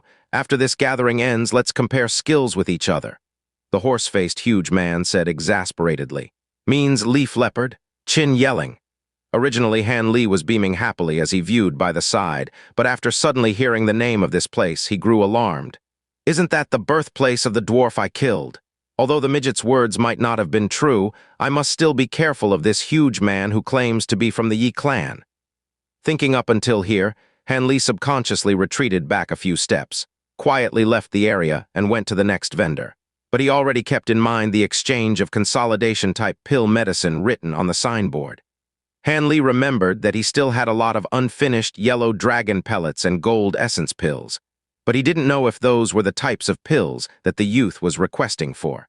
When there were less people around, he would go again and ask. If he was really successful, then he would have some capital and would be able to exchange for some necessary items. After Han Li considered this, he turned his head to glance at the youth stall and discovered that Yi Bao had unknowingly left to go somewhere else and was no longer there. Among the remaining people left, there was another person who fished out a bottle and handed it over to the youth. The youth opened the bottle and smelled it a bit, but he then shook his head and returned the bottle to the owner. The owner of the bottle could only leave the place with a face full of regret.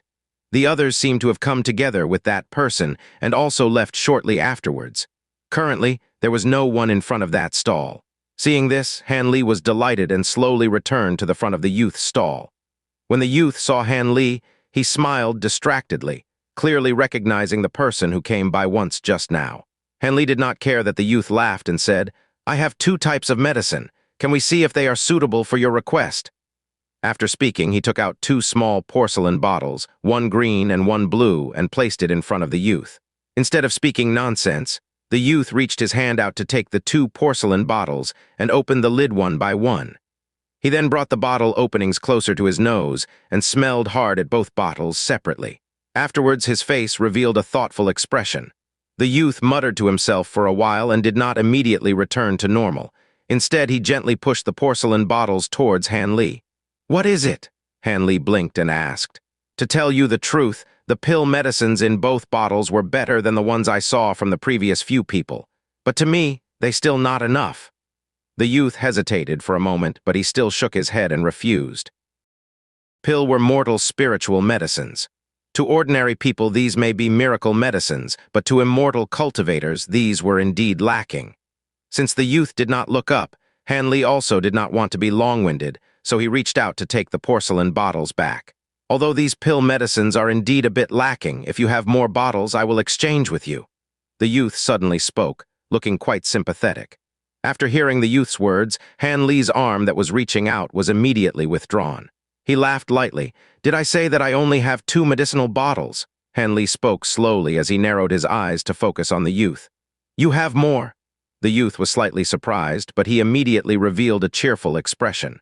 "Of course, but if you want too many, I would still need to consider whether to agree with this transaction," Han Li said noncommittally, as he was afraid that the youth might take advantage of the situation. "That's great. I don't need a lot, just 3 bottles will do. It will be enough to allow me to break through the bottleneck in a short period of time." The youth cheered up, appearing very passionate, which was very different from his previously cold demeanor. This wasn't surprising. Who would bear to part with any consolidation pill medicine that was able to improve one's cultivation? There wasn't even enough to use on oneself. This was also the main reason why the youth had not exchanged the flight talisman these past few days. Han Li's yellow dragon pellet and gold essence pill were not considered top-notch spiritual medicine to immortal cultivators. But thanks to the advantage of quantity, it was sufficient to allow the youth to break through to the 10th layer after being stuck at the peak of 9th layer for so long, thus increasing the youth's power drastically. However, only Han Li, a rascal who ate this type of medicine as mere snacks, could afford to use pill medicine for the exchange. Even so, Han Li was fully aware of the reason behind not exposing one's wealth. Han Li didn't want the youth to have the impression that he could easily take out huge amounts of pill medicine without having any regrets. Hence, Han Li touched his chin, making an appearance of pain as well as reluctance to part with his belongings. "Is that so? Isn't it too many? I have to exchange all the medicine I have on me," Han Li intentionally muttered softly. "This isn't a lot. After all, this is an elementary high-grade spirit talisman. Think about it. If you had this spirit talisman with you, when you meet any dangers, you can immediately soar far into the sky. You can even fly faster than most of the birds. It's equivalent to having another chance to live. Furthermore, as long as the talisman's spiritual chi doesn't disperse, it can be used repeatedly many times. It is truly a useful spirit talisman." The youth saw Han Li looking like he was going to give all his pill medicine, so he strongly promoted the advantages of his soaring sky talisman and flourished the smile on his face even more, afraid that Han Li would be unwilling and back out of the transaction. "If we want to exchange, then fine. Give me a dozen of those talisman papers as a treat.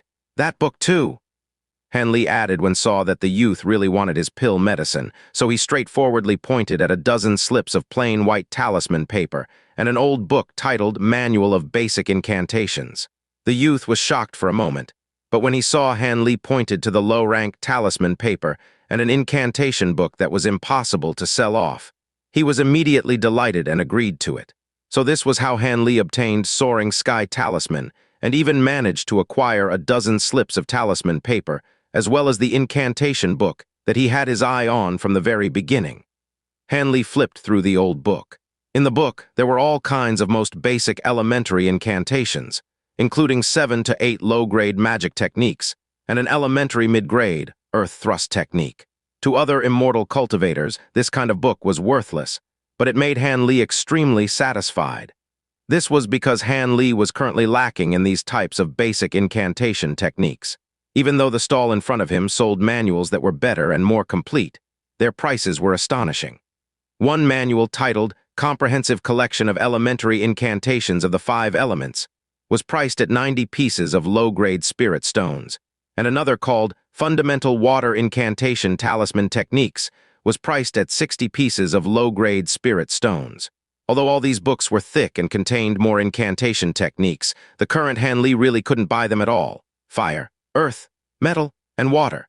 After obtaining these goods, Han Li felt a little tired and was not in the mood to continue strolling, so he directly exited the plaza and headed towards the pavilion.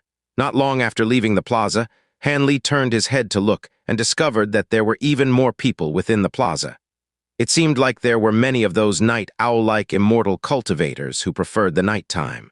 When Han Li got closer to these palace-type buildings, he discovered that the towers were actually built using extremely precious paulownia wood and large pieces of limestone. Not only was every floor carved with a picture of dragons and phoenix, and was very refinedly constructed, there was even a faint fluctuation of spirit power coming from one of the nearby towers. Perhaps it was the restraining technique that Taoist priest Qing Wen mentioned. Han Li walked around for a lap, and then after finally finding the pavilion he was looking for, he walked towards it. But about 3 meters away from his destination, Han Li suddenly felt like he slammed into something after an invisible immense force abruptly pushed him and forcibly forced him to retreat far back. Han Li was somewhat startled yet excited. It appeared that there was a lot of things he still didn't know about in the cultivation world, and he desperately wanted to learn everything. As Han Li thought about this, his heart beat faster. He used the Heaven's Eye technique and gazed towards the small building. In the end, Han Li saw a faint layer of green light in front of him, obstructing the way. The whole pavilion was covered in the same green light, as if a huge bowl had been overthrown and was covering it. Han Li stepped forward once again, extended a finger and lightly jabbed the green light. There was a soft and extremely elastic feeling. Using a bit more strength, there was a faint force that bounced back. The defense power of the green light was quite effective. Since Han Li managed to understand the effect of the green light, he stopped investigating it. He took out the talisman that Taoist priest Qing Wen gave him and walked closer towards the light screen. In the end, the green-colored light screen immediately cleared away in ripples. A round hole soon appeared for Han Li to pass through. Han Li kept the talisman properly and strided in unceremoniously towards the tower. At this moment, the round hole slowly became smaller until it finally closed fully, returning the light screen back to its normal appearance. The tower in front was not considered to be very big. There were only 2 stories and was about 33 meters tall. But from the looks of the area of the land, there was plenty of space to spare for 10 or more people to live. Han Li smiled and lifted his leg to enter the building. Upon entering the first floor's hall, other than the 2 large 8-seat square table, there were 10 wooden chairs with simple and elegant upholstery. There was even a few immortal cultivators. The small Buddhist monk Kusang was sitting on the floor at the corner of the hall with his head lowered. His eyes were shut, and he was chanting Sanskrit, looking like he was a senior monk. As for the other people, Han Li has not seen them before. "Master Kusang, is Taoist priest Qing Wen not back yet?" Han Li asked politely as he walked towards the Buddhist monk. The small Buddhist monk paid no heed to Han Li and continued to mutter some words, until Han Li became impatient with waiting. The Buddhist monk opened his eyes and said to Han Li with a look of apology, "Almsgiver Han, please do not blame me. I was reciting the Diamond Sutra up to a crucial point, so I was unable to reply to your question immediately. Please do not get mad at me." Han Li heard the Buddhist monk's reply and laughed dryly. "How is that possible? I admire focused people the most." Hearing Han Li say that, the small Buddhist monk laughed and leisurely said, "Taoist priest Qing Wen and the others are currently waiting for Almsgiver Han at the 2nd floor. They instructed me to immediately tell you to go up once I saw you. It seems like they are looking for Almsgiver for some matters." Han Li became somewhat gloomy when he heard this. Really? Even though there were people looking for Han Li, this small Buddhist monk not only failed to immediately tell Han Li, he was still so slow and long-winded. In the future, it would be better to be further away from the same type of people as the small Buddhist monk. The further, the better. Han Li silently cursed in his heart, but his face remained unchanged as he nodded his head. He walked towards nearby stairs in the hall and headed up to the 2nd floor. Upon entering the 2nd floor, Han Li saw the 2 brothers Hai Mu and Hai Jin talking at the stairway entrance. Once they saw Han Li coming up, they quickly stopped their conversation and welcomed Han Li. "Brother Han, Taoist priest Qing Wen is currently waiting for you in the house. Follow both of us brothers to go over there." Han Li's expression was calm, and he did not utter a single word. He followed the 2 brothers around 7 to 8 turns along the corridor and entered a house. There were many people in the house. Apart from the Buddhist monk, everyone else was here. There were even two strangers that Han Li did not recognize. One of them was a 16 to 17-year-old youth, and the other was a 21 to 22-year-old fatty with fair skin.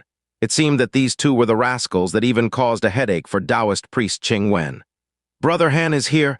Quickly sit," Taoist priest Qing Wen said to Han Li as he very politely pointed to a chair beside him. Han Li nodded and sat there. "These two people are Yunmen Ravine's Wu Jiaji and Shidu Valley's Huang Zaya Ocean."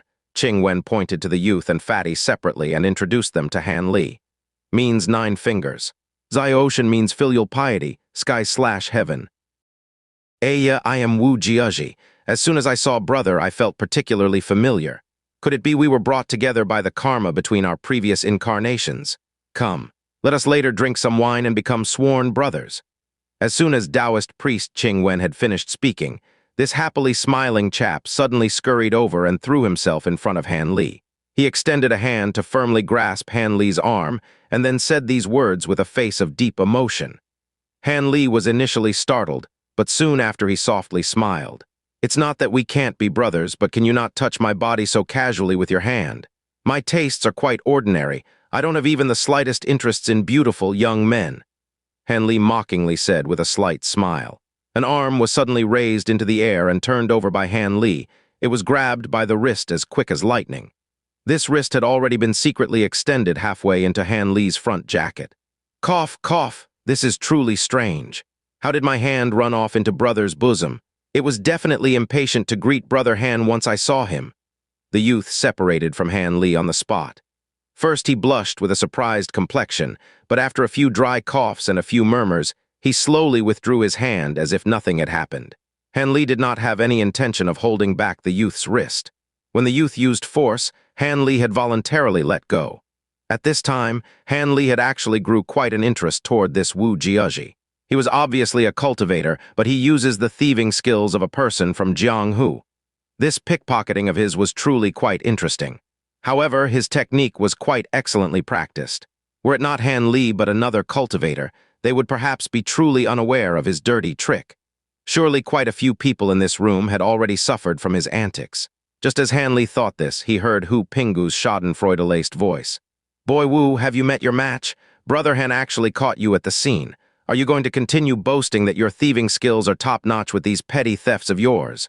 What about it? This young master is satisfied. You want me to steal from you one more time? What haven't I stolen? You don't have anything of the slightest value from head to toe. What have you come to Great South meeting for?" Wu Jiaji harshly said, curling his lip. "What did you say, brat? Did I not yet settle your debt the last time you stole from me?" Hu Pingu suddenly jumped from her chair with an ashen complexion. In addition, her fully bearded husband, though he did not say anything, had his hand on the broadsword behind his back with eyes glaring at the youth. Han Li would later find out this Xingdali was actually a mute and therefore relied on his wife for all his affairs. "Enough! We are all cultivators and should remain amiable. You two back down. Do not argue again." When Taoist priest Qing Wen saw this, he wrinkled his brow. However, after the words of conciliations were said, he solemnly said toward Jiaji, "Brother Wu, I know your thefts are only for fun, but you must return the objects to their owner every time. You mustn't have malicious intention. However, if you continue to do this, you will provoke disaster sooner or later. Not all of your victims will be easy to deal with. If you were to offend somebody from a cultivator clan, it wouldn't be that we wouldn't want to help but rather that we simply couldn't. That is why you shouldn't pull these kinds of pranks anymore." When the youngster heard Taoist priest Qing Wen's heartfelt words, he could not help but feel embarrassed. He scratched the back of his head and sincerely mentioned, "Actually, on the journey to the Great South Valley, I accidentally obtained these thieving skills. But because I found it amusing, I could not help but practice it subconsciously on everyone. However, since this brother Han could defeat this little brother, others at the Great Assembly should be much more difficult to deal with. That's why everyone should feel relieved, since this little brother will not play with his life and will not use his stealing skills at the Great Assembly." When the Taoist priest heard the youngster's words, his face showed an overjoyed expression. Brother Wu's talent is quite outstanding. At this age, he's already trained to the great circle of 8th layer. He is the true genius among us cultivators. It's better that he behaves himself this way. This little brother will not let down Taoist priest Qing Wen's expectations. I request that everyone will better take care of me in the future. Wu Jiaji gave a deep salute to everyone individually. After doing so, the hatred towards him was resolved. Although Hu Pingu's face still had a somewhat angry expression, her complexion was much better than before. It seemed she had reluctantly accepted his goodwill. Taoist priest Qing Wen turned his head over and said to Han Li with a smile, "I didn't think that brother Han who had just joined us would immediately perform such a great service. This humble Taoist wishes to thank you." Han Li faintly smiled and declined with a soft voice. "What does this have to do with me? This matter was completely handled by Taoist priest." The Taoist priest shook his head with a smile and spoke no further. However, at this moment, the drone of an indistinct voice sounded out. "Taoist priest, for what did you call us all over? Why doesn't this Buddhist monk join in?" It turned out to be the fair-skinned fatty had uttered these words. However, this man was actually qualified to speak to Qing Wen in this manner. Han Li have been long aware that among them, the fatty had the greatest magic power, deeper than that of Qing Wen. That was why no one dared to mock the fatty's coarse words. Even that Wu Jiaji had a deadpan appearance and didn't show the slightest bit of difference. It seems this world of cultivators is just about the same as the secular Jianghu. Only those possessing strength will be respected, Han Li thought as he saw this jeer. He, Brother Wang is quite an impatient person. Very well, this humble Taoist will reveal the reason why he has called all of you here. Qing Wen waved his horsetail whisk and said without the slightest trace of anger, "The Great South meeting has already passed half of its duration. It will be concluded in 10 days. Shouldn't everyone conclude their business? If you want to set up a vendor's stall, then it would be best if we do it together. That is why I sought to discuss this with everyone. As for Master Ku Sang, he already finished exchanging the items he brought, therefore he needn't again participate in this discussion." So it was like that. I should indeed exchange some items for a few spirit stones and buy a few other items. The people in the room started to whisper. After a lively discussion, everyone except Han Li expressed interest in setting up a street vendor's stall the next day. "Brother Han does not wish to participate?" Wu Jiaji asked, somewhat amazed. The others also looked toward Han Li with doubt. "I initially only brought a few items with me. Last night I happened to meet a few appropriate customers and already finished exchanging everything. That is why I don't plan to participate with you." With a calm look, Han Li indifferently explained. "So it's like that. You really don't need to be bothered with us. Brother Han is truly fortunate to have finished exchanging his items after just arriving." Hu Pingu mentioned somewhat enviously. The others also shot Han Li an envious, "You are truly lucky, look." After Han Li heard this, he smiled and spoke no further. Taoist priest Qing Wen saw that business discussions were finished. He happily stood and said, "We should all rest well tonight and wake up spirited tomorrow. I hope you will all earn good profits." Once everyone heard this, they also stood and smiled, preparing to leave.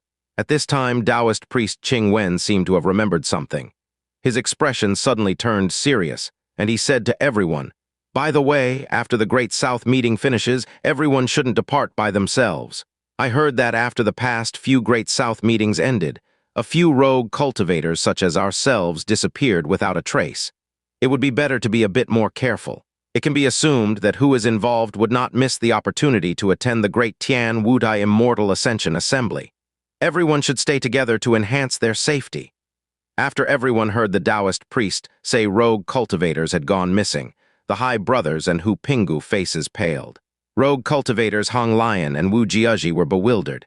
Fatty Huang Zia Ocean coldly snorted with a gloomy expression. "Right, us brothers approve of Taoist priest Qing Wen's words. It would be better to stay together as a group. As a married couple, we do not disagree." Both the High Brothers and Hu Pingu with her husband agreed. It seemed they were greatly fearful toward this matter. Now is not the time to talk about some immortal ascension assembly. The topic we should be discussing right now is regarding the issue of our fellow cultivators going missing. Hu Pingu said somewhat resentfully towards the youth. "It's not a problem. Give Brother Wu a proper explanation. Maybe there are others who are unclear of the details about the Immortal Ascension Assembly." Taoist priest Qing Wen said with a smile, but Han Li felt that he was intentionally looking at Han Li. Han Li's heart trembled with fear. Could it be that Taoist priest Qing Wen saw through something? Han Li already tried his best to hide characteristics of a new immortal cultivator, and even go as far as to avoid touching certain people. But nowadays, it seemed that it was still unable to be concealed from these certain people's eyes. This Taoist priest Qing Wen's eyes were definitely really fierce. Since Taoist priest Qing Wen said it like that, then I better explain it properly to Brother Wu. Seeing this, Hai Mu's spirits were lifted, and he looked like he had a lot to say. So everyone returned to their original seats once again, except for Fatty Huang Zia Ocean. I already know about the Great Immortal Ascension Assembly. I will return to rest first. You guys go ahead, Fatty said with a cold expression.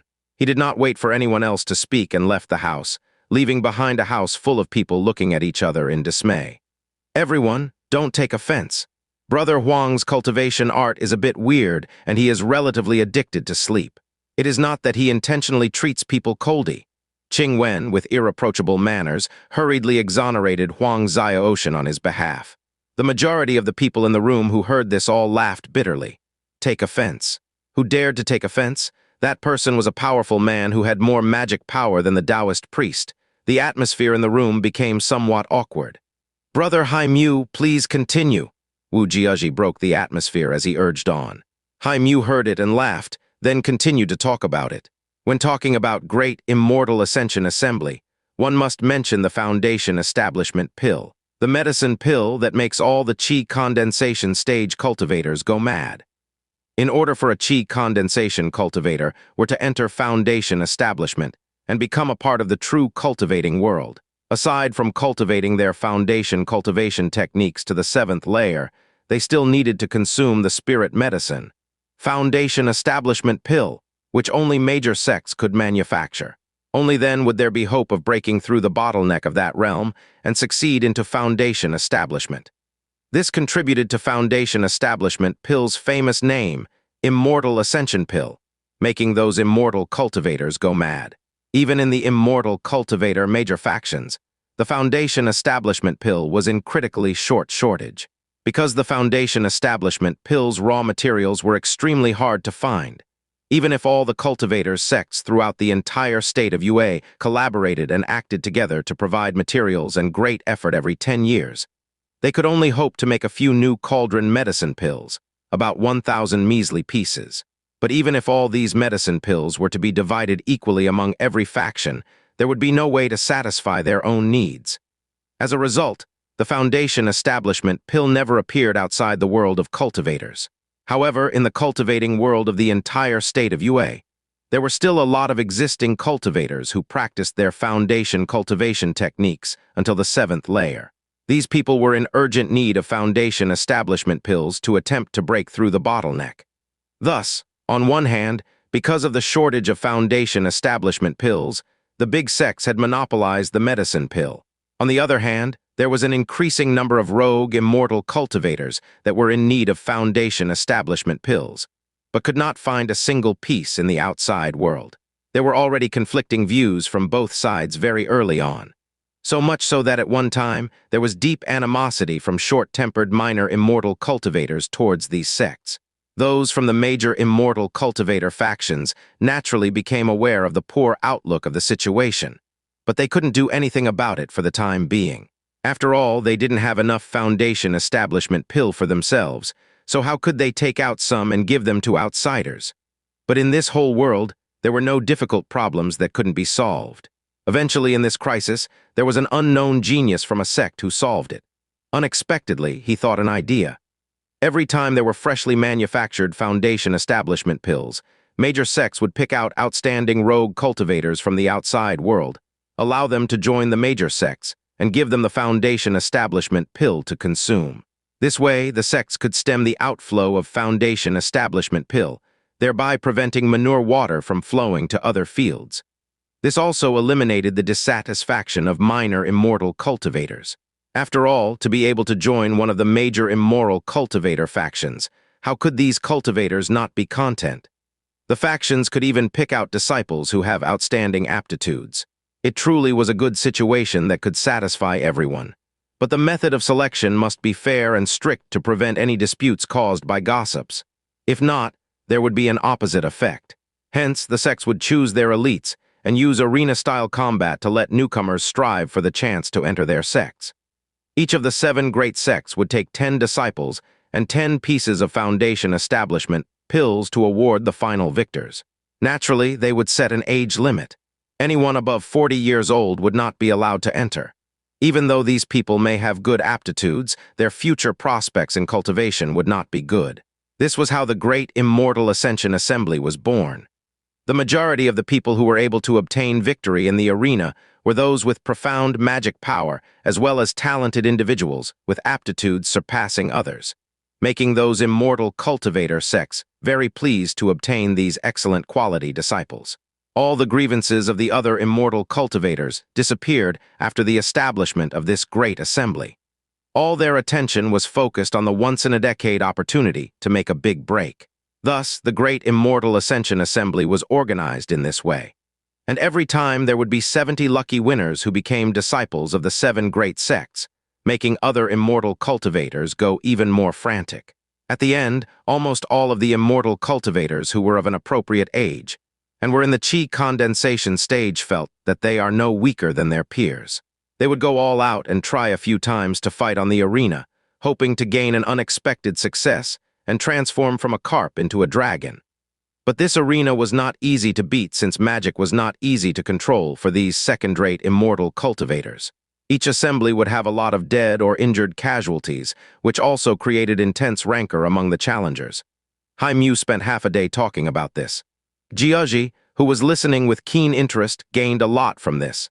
Han Li, who was sitting beside and listening in, benefited even more from this lecture and had a deeper understanding towards the world of cultivators. If I were to succeed, would I also be able to become a disciple of a major sect? After listening, Wu Jiaji's face was full of yearning. Are you dreaming? With your level, you would be dead if you tried to rush and grind even if you weren't injured. Hu Pinggu ridiculed without restraint when she heard Wu Jiaji's words of reverie. Oh, why can't I do it? Although my cultivation art is at the 8th layer, am I still qualifications to get on stage and fight? Wu Jiaji did not get angry this time, and instead he consulted with Hu Pinggu. Hu Pinggu was somewhat shocked, but after hesitating for a while, he said, Boy Wu, do you know what kind of people were in the 70 winners last time, and how many cultivators who were of similar caliber as yourself were injured or dead? I hope Lady Hu would be so kind as to give me a reply. Wu Jiaji replied rather sincerely. I witnessed the previous Great Immortal Ascension Assembly's entire battle, and there's still some lingering fear when I think about it. It was as if Hu Pinggu remembered something very frightening, as her complexion turned paler. When her fully bearded husband saw this, he immediately placed his hand on her shoulder to comfort her. Hu Pinggu turned her head and lovingly looked at her husband, her complexion easing up. Both of us don't want to participate in the single elimination open tournament, only to look. We are prepared to stay in chi condensation forever. Since you all still have ambitious goals, then let me tell you some cruel aspects of the tournament. Otherwise, you will die without ever knowing what happened to you, Hu Pinggu said indifferently. First of all, those registering in the competition must have achieved the 7th layer of their 5 elements foundation cultivation technique. This is the minimum requirement to take a foundation establishment pill. Secondly, their age must be less than 40. Those surpassing this age shouldn't even think of slipping through because those in charge of the Great Assembly's registrations are able to use bone observation techniques to look at every participant's true age. So long as one follows those 2 conditions, then anyone can register. There are no other restrictions. As a result, however, these open single elimination tournaments become even more desperate. You think that the many people here at Great South Valley are ordinary. The majority of those here actually came here for the Immortal Ascension Assembly. It should be known that the Great South meeting was originally but a trade meet for the local young cultivators of the Lan province. During meetings in previous years, there were only several hundred people. Take a look. As of now, this valley has at least 1,000 people. In addition, people that come from even farther regions will arrive one after another during the last few days. During that time, the business of the Great South meeting will be at its highest level. These people are the reason why we've come to participate in the Great South meeting early. On one hand, we wish to exchange for a few necessary goods.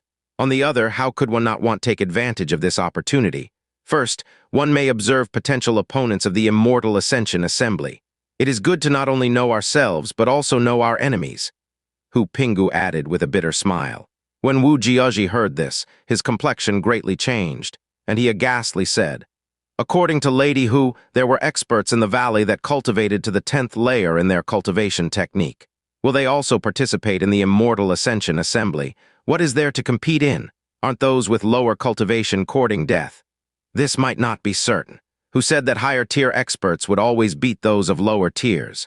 Even if their magic power is slightly weaker, they can use a somewhat more powerful magic talisman or use some formidable magic tool that they're carrying to beat down those with greater magic power.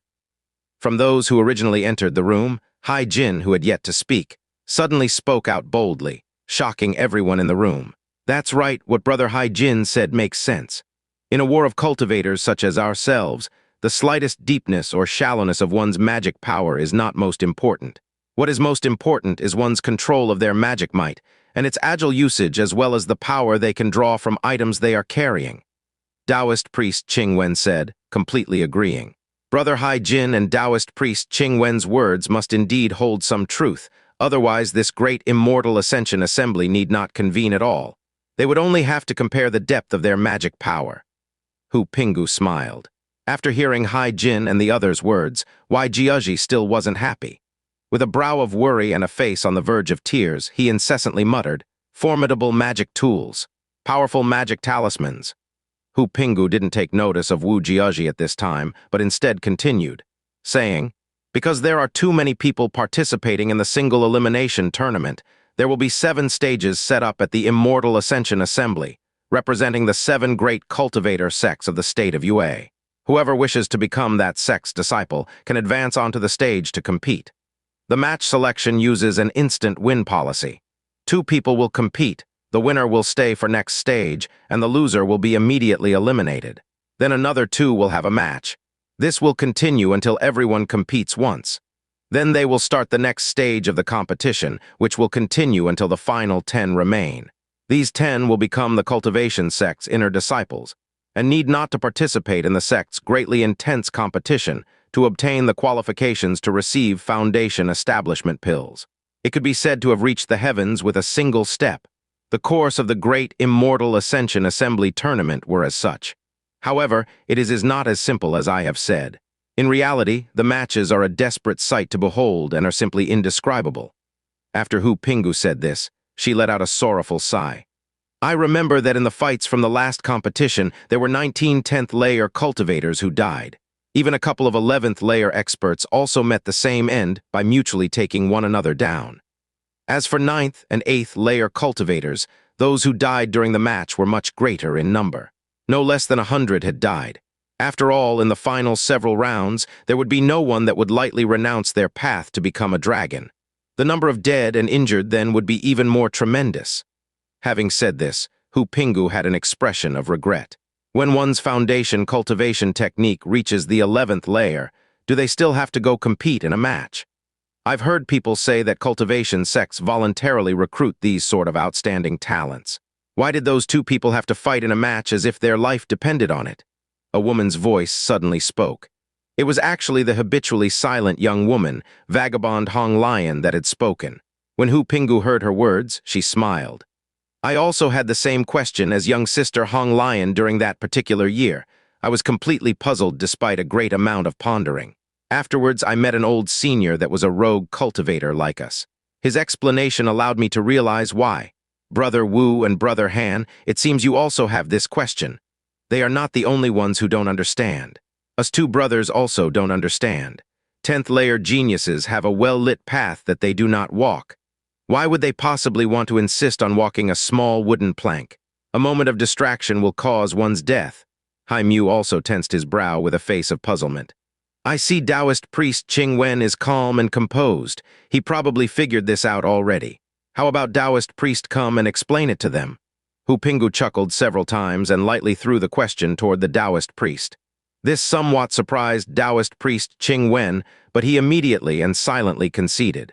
After muttering to himself for a moment, he said, "Actually, those 2 were from cultivator clans. Their 11th layer cultivation was the result of consuming many medicinal pills." He shook his head, seemingly disapproving of the 2's methods. Is using medical pills to promote their cultivation level not a normal thing? They should still be able to join a cultivation sect. Wu Jiaji widely opened his eyes, somewhat unconvinced. Brother Wu forgot one thing. Those who are above 40 and have practiced to the 11th layer in their cultivation technique may be considered geniuses by us. But those ancient great sects see those people as having merely common talents. They would barely qualify to enter the sect as a reserved disciple. Otherwise, these people would have entered the large cultivation sects at an earlier time when they were younger as official disciples. It's just that their clan members felt that being able to barely enter a cultivation sect as such would have no future prospects. Therefore, they agreed to not compete against those disciples more talented than themselves for the qualifications to obtain foundation establishment pills, and simply stayed behind for closed-door cultivation. After several tens of years later, they would simply come out to the Immortal Ascension Assembly to amaze the world in a single feat, and immediately acquire the qualifications to obtain a foundation establishment pill through a shortcut. However, their clan hadn't expected that two with the same plan would coincidentally come across one another, resulting in mutual destruction. Were it not for that, their wishes were certain to have been fulfilled. While Taoist priest Qing Wen said this, he incessantly sighed. Everyone had attentively listened from the beginning. I've said that recent Immortal Ascension assemblies have grown more and more intense. 11th and 10th layer experts previously unheard of have appeared one after another. Hai Mu muttered to himself. Young Lady Hong Lion and Wu Jiaji were shocked silent. It was clear that this information had greatly surprised them. Think about it. On one side, there are great experts meticulously nurtured and fully armed by cultivator clans. On the other hand, there are us, destitute rogue cultivators. Do you think us rogue cultivators are more likely to succeed? Hu Pingu's expression was cold with slight self-deprecation. According to what was said, those cultivation sects obtain the disciples they want through the Great Immortal Ascension Assembly. It is an overjoyous yet phony affair. Are we slapping our own face to look big and imposing? Han Li stroked his nose, seemingly in thought. Brother Han isn't wrong. In this world, what is 3 parts completely beautiful and good? Having 2 parts beautiful is good enough. Hu Pingu threw a glance at Hai Mu, making him faintly blush. Could it be us rogue cultivators are truly inferior to disciples of cultivator clans? Even those leftovers from the cultivator sects are that much stronger than us common rogue cultivators. Although I don't want to admit it, the odds of a master emerging from us rogue cultivators are far lower than that from the cultivator clans. Let alone a single one of us, all of our manpower and resources cannot be compared to ours. The conditions outside of a sect are far too lacking when compared, Taoist Qing Wen added somewhat bitterly. I've also heard from a friend that even if we were to luckily become a disciple of a cultivator sect and consumed a foundation establishment pill, the number of those successful in achieving foundation establishment is far too low.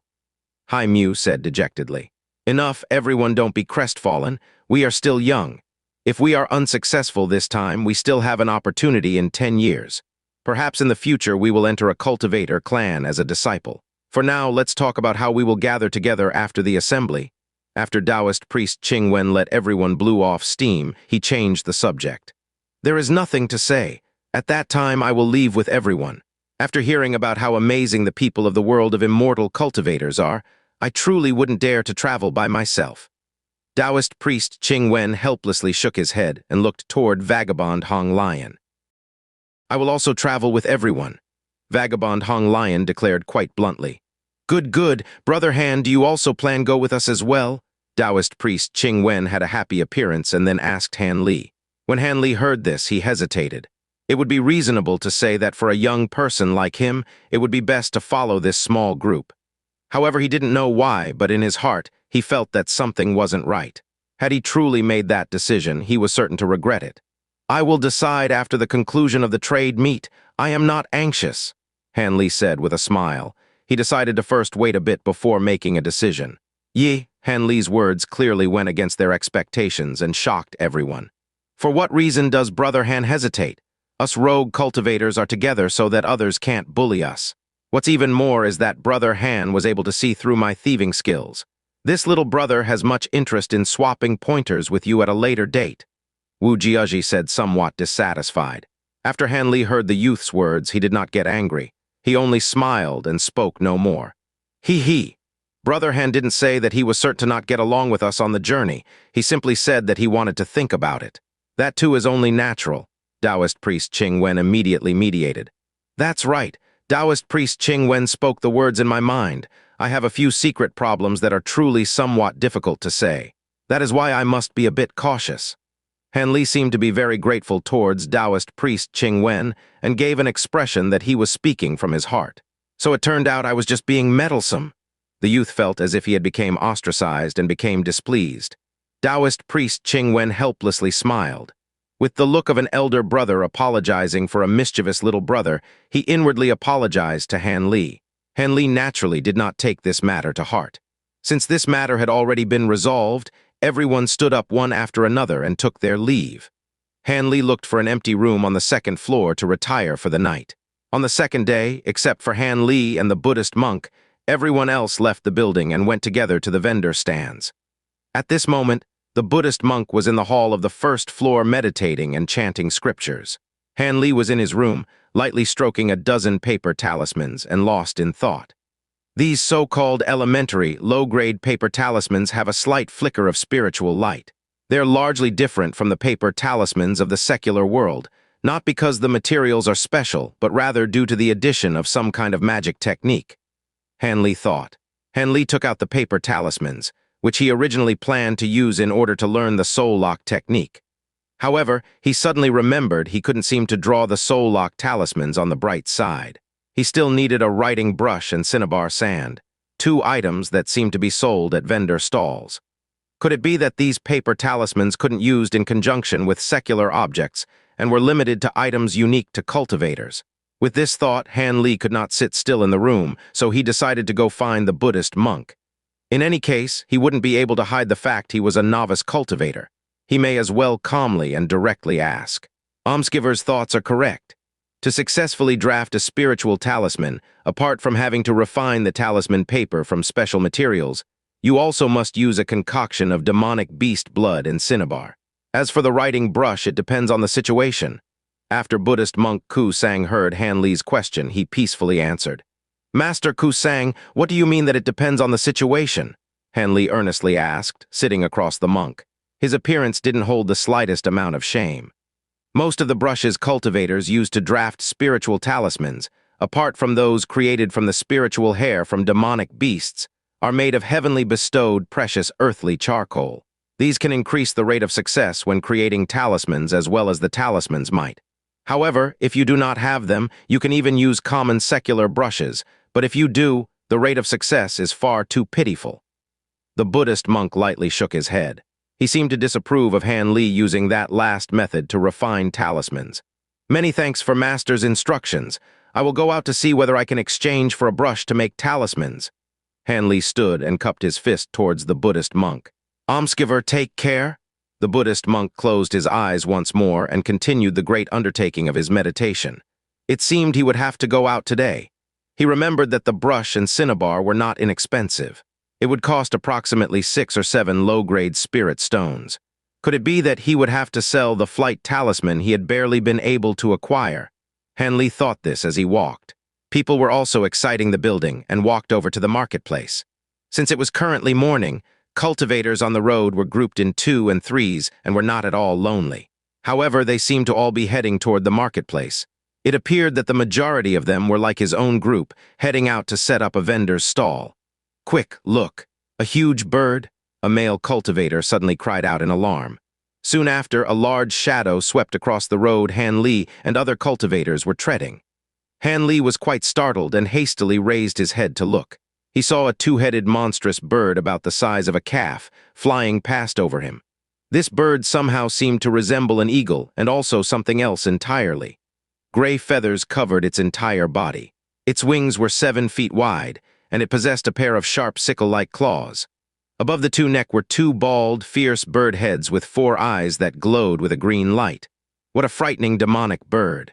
How unsightly! How large! Quickly capture it, it would make a great mount.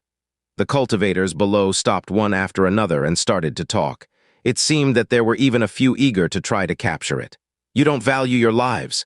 That is the 2-headed duck, a spiritual bird raised by the #1 cultivator clan, Guyu Mountain's Yan clan. It's certain to have a member of the Yan clan riding on it. Are you looking to bring about your own destruction? These ice-cold words woke up a few from their beautiful dreams. Yan clan, one of the large cultivation sects, the cultivator clan that hold core formation experts in reserve. Someone cried out. What other Yan clan is there? I came here a bit earlier and already saw the two-headed duck. I also found out that a brother and sister from the Yan clan are participating in the Great Immortal Ascension Assembly's tournament, the cultivator said, proudly showing off. No, the Yan clan sent people to participate in the Great Immortal Ascension Assembly. Previously, they never sent anyone. If they did, then wouldn't there definitely be 2 less spots? That's right. If one were to come across the 2 from the Yan clan, it would be great misfortune. The complexion of these cultivators were somewhat unsightly, and a few even deeply sighed. Henley coldly looked at the monstrous bird flying into the distance without speaking. After seeing this demonic bird, it was clear this was the monstrous eagle that Zaitiniu had seen before, and the male and female immortals were the brother and sister from the Yan clan. Henley grew deep in thought and passed through the rowdy nearby cultivators, going on his way. In the end, he faintly smiled and walked with ease. Currently, the people in the plaza were quite numerous. Although it could not compare with yesterday night's liveliness and bustle, it could be considered completely crowded. Hanley groped the pill medicine in his bosom and decided to see whether he could exchange this medicine for some items. As a result, he didn't enter from the entrance he previously used and entered the plaza from the other end. He planned to begin his stroll from the other side. On the way, Hanley occasionally browsed left and right, looking at vendor stalls' various materials and talismans. A few odd and wonderful magic tools also gave him a feast for the eyes. Suddenly, Hanley's footsteps stopped in front of some vendor's stall. He looked at a thin book on display, somewhat lost in thought. The tile showing the book's price noted, Eternal Spring Arts Wood Attribute Foundation Cultivation Technique, costs 2 low-grade spirit stones. I want this book, Hanley calmly said to the vendor after he picked up this book and flipped through it. 2 spirit stones? A clear, melodious female voice reached Hanley's ear. Hanley was shocked. He discovered that the vendor sitting across from him with their head buried in a book was actually a sweet and charming young lady. This book doesn't have anything missing, Hanley asked after he recovered. Nothing. First through 13th layer of the Eternal Spring Cultivation art is completely there, with not a single missing line. The young lady answered with an easygoing manner. Henley nodded his head, then he flipped through several pages before closing the book. Would you exchange it for medicine pills? Henley asked straightforwardly. Medicine pills? The young lady was somewhat stunned, widely opening her beautiful eyes. It depends on the medicine. If it's for healing or illness, it will be extremely costly. The young girl spat out as she stroked her forehead. Hearing this young lady's words, Hanley knew this matter was of great importance and bluntly handed over a bottle of yellow dragon pellets. Consolidation medicine, it can progress one's magic power, Hanley said assuredly. Consolidation medicine. The young woman, who was originally calm, grew somewhat tense. She moved toward Hanley and lightly took the jade bottle. She tossed out a medicine pill and lowered her head to smell the medicinal quality. Hanley stood above her and clearly saw the young lady's exposed, flawless neck. In addition, because the young woman was too close to him, the scent of a refined clan daughter assailed his nose and caused Hanley's heartbeat to involuntarily speed up. His complexion also grew slightly red. It truly is a medicine pill that can progress one's magic power. A moment after the young woman smelled it, she shouted with pleasant surprise. She raised her head and looked at Hanley with a happy expression, expectantly saying, "Do you still have more of this medicine pill? If so, I will exchange for how much you have.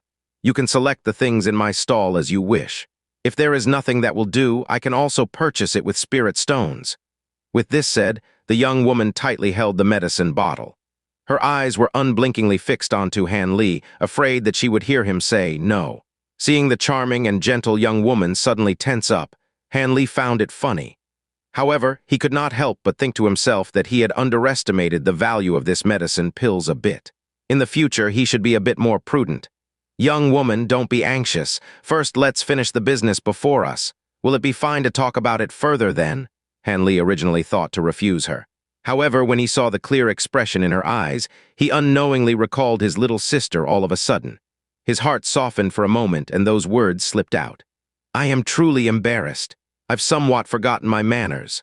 The young woman seemed to have become aware of her lack of manners, and her complexion turned scarlet. This book only requires 2 pills of this kind of medicine, the young lady said after she calmed down. When Hanley heard this, he felt that her price could be regarded as fair, so he agreed. Then his gaze swept across the other goods in her stall. What is this? An unremarkable small gray bag piqued Han Li's interest. This bag was unusual. The bag's opening was bound tightly by a thin red rope, and its interior was bulging. Han Li reached out to grab it. This is a bag of 7-star grass seeds. 7-star grass of 10 years or more is the best material to create paper talismans. The young lady clearly said. Han Li's heart was moved. This would be quite useful. However, he put it down in front of him without the slightest hesitation. The other items seem to be of no use to me, Han Li slowly said after looking through once more. You truly won't select anything else. This cold ice talisman is quite power. There is also this returning spring talisman. It can restore a great portion of your physical strength. The young lady was somewhat resigned and took the initiative to give Han Li recommendations. Having seen the young woman's, "You're young and naive so you don't know," appearance, Han Li could not help but laugh. What's so funny? The young woman blushed once more. I actually only wanted to buy cinnabar powder and a brush for drawing talismans. Unfortunately, you have neither here. Han Li spoke the rarely said truth. Cinnabar powder and talisman drawing brush. The young lady wrinkled her brow and exclaimed somewhat hesitantly. She lowered her head and muttered to herself for a moment. It greatly seemed that she had made up her mind. Suddenly, she raised her head toward Han Li and said, I don't have cinnabar powder, but I have a top-quality talisman brush made from the neck hair of the demonic beast, golden-eyed ape. However, its price is quite high. I don't know if you have enough medicine pills to exchange for it. When Han Li heard this, he was somewhat amazed. However, he kept smiling and said, So long as it is good, I will be able to satisfy young lady with regards to the medicine pills. When the young lady heard this, she felt relieved. She took out a spiritual talisman and used her hand to make several cutting motions over the talismans. She then threw it into the air, and it disappeared in a blaze. Your esteemed self, please wait a moment. My elder brother will bring it shortly, the young woman added, somewhat embarrassed. No problem. So long as it is truly a good item, I don't care about waiting for a bit longer, Han Li calmly said. After this, Han Li and the young woman had nothing to say during this time, which caused them feel a rather ambiguous feeling. Han Li actually somewhat indulged in this peculiar feeling and faintly smelled her delicate fragrance as he breathed. The young lady had her head lowered and was looking at the end of her feet. It was unknown what she was thinking. However, when Han Li saw her spotlessly white neck, he blushed a bit. Little sister? A large voice abruptly shattered the subtle atmosphere, causing Han Li to not help but want to ferociously glare at the voice's owner. However, when Han Li turned around, he could not help but start after he clearly saw the figure approaching. He was a large, tall, and sturdy man with a stature no less than that of Crooked Soul. He was currently rushing toward them. On the way, he bumped into a few cultivators who swaying side to side. Those cultivators were originally angry. However, after seeing the huge man's far beyond normal stature, they all exposed an expression of shock and hesitated. Without a better option, they pinched their nose and let it go. When the young woman saw the large man's actions, she had a bit of a headache. Her elder brother's behavior was far too rude and careless. Did this not give cause and reason for other cultivators to arouse dislike for him? This is for little sister. I brought the items over. The huge man was enveloped with a squall as he charged toward Han Li's side.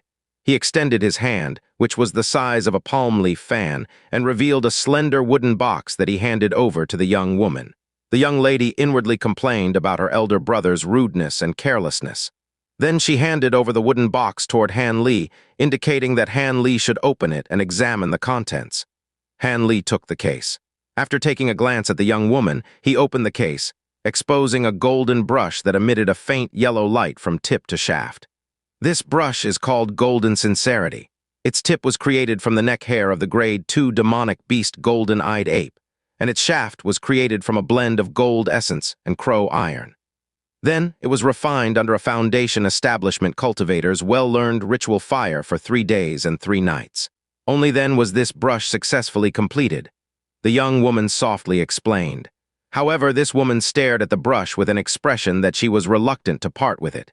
Although he didn't completely understand what the young woman said, he knew this brush was not at all ordinary and had a great origin.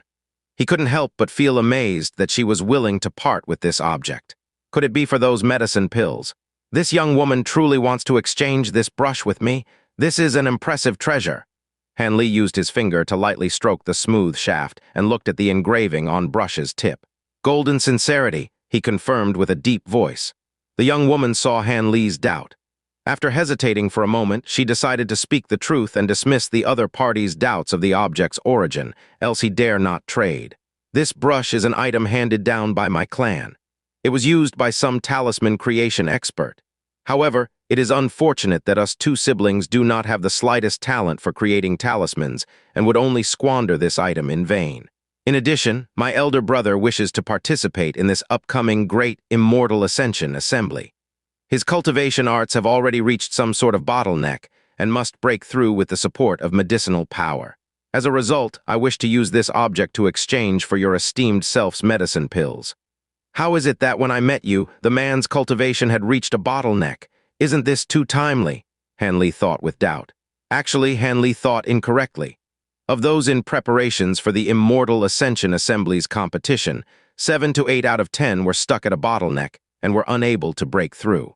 Because each and every person understood that they still had potential to push forward to another layer. They would not likely immediately participate in the Immortal Ascension Assembly's tournament, but rather hide away and continue painstakingly cultivating, hoping to reach a further layer. When they would participate in the next great assembly, they would break through and hold a higher position in the assembly. This caused every Immortal Ascension Assembly to have an amazing demand for medicine pills that progressed one magic power. Golden Sincerity brush in his pocket. He used 3 bottles of Golden Dragon pellets and 4 bottles of Golden Essence pills to exchange for the young woman's treasured item and the bag of 7 star grass seeds. After he casually bought some cinnabar sand from other vendor stalls and rushed back full of anticipation and joy. After he opened the restriction barrier and entered the small building, Han Li saw the small Buddhist monk meditating and did not disturb him. Instead, he went to the 2nd floor and returned to his room. After Han Li arranged the cinnabar and the talisman paper on the desk, Han Li took out the Golden Sincerity brush and became absorbed in creating soul lock talismans. According to the soul lock techniques method to create talismans, the steps were: channel spiritual power through right hand and slowly pour it into the brush shaft being held. Then lightly dip the brush tip into the cinnabar and draw the talisman incantation onto a slip of talisman paper. A quarter hour later, Han Li wore a happy expression on his face and stretched his somewhat stiff body. He looked at the spiritual talisman flickering a silver light on the table and could not help but feel elated. From its appearance, this spiritual talisman was exactly the same as the one used by Dr. Mo. Although its spiritual chi was slightly weaker, it was of no matter as it was far better than the false goods Han Li practiced with. After all, those practice materials were only similar in appearance and didn't have the slightest spiritual power. Han Li took the newly created spiritual talisman and excitedly studied it. After he was done, he prepared to attempt the soul lock technique. Unexpectedly, though, before he executed the spell, the spiritual power on the paper talisman suddenly grew chaotic and showed signs of violence. Han Li was shocked and reacted instantly, hastily throwing the talisman away. Puche. The soul lock talisman suddenly combusted into the air without reason and turned into a ball of fire, reduced to a pile of ash. Han Li blankly looked into the air and remained silent. A while later, he sighed. It seemed that talisman was a failure. Han Li felt somewhat dispirited, but he did not yet lose his confidence. After all, he felt that the talisman from a moment ago was quite close to being a success. He believed if he were to exert his strength and create several more, he was certain to have success. For the next half-day, Han Li manufactured soul lock talismans one after another. However, he had continuously failed. The spiritual talismans he created did not combust by themselves, but instead suddenly turned into a small explosion when injected with his magic power. Furthermore, there were also spiritual talismans that would rapidly lose their spiritual power and become useless paper. When Han Li saw the last paper talisman he completed explode into shreds with a bang, the typically cool-minded Han Li could not help but raise his head to the roof and abruptly shout curses. "Damned heavens, you're playing with me. A dozen paper talismans, how could I not succeed a single time? This is only an elementary low-rank soul lock talisman. Could it be that today was not a good day?" After these words left Han Li's mouth, he felt his depression with had greatly lightened, and his mood became a bit happier. He tilted his head and pondered. Then he raised his eyebrow and looked at the remaining smaller half left in the small box of cinnabar and the Golden Sincerity brush. He felt that the cause was not from either of these because his spiritual power poured into the brush shaft very smoothly, and the cinnabar boldly imprinted the spiritual chi onto talisman paper. It didn't seem fake. Since Han Li could not find the reason after a moment of careful consideration, he decided to ask the small Buddhist monk and see whether or not he could dispel his doubts.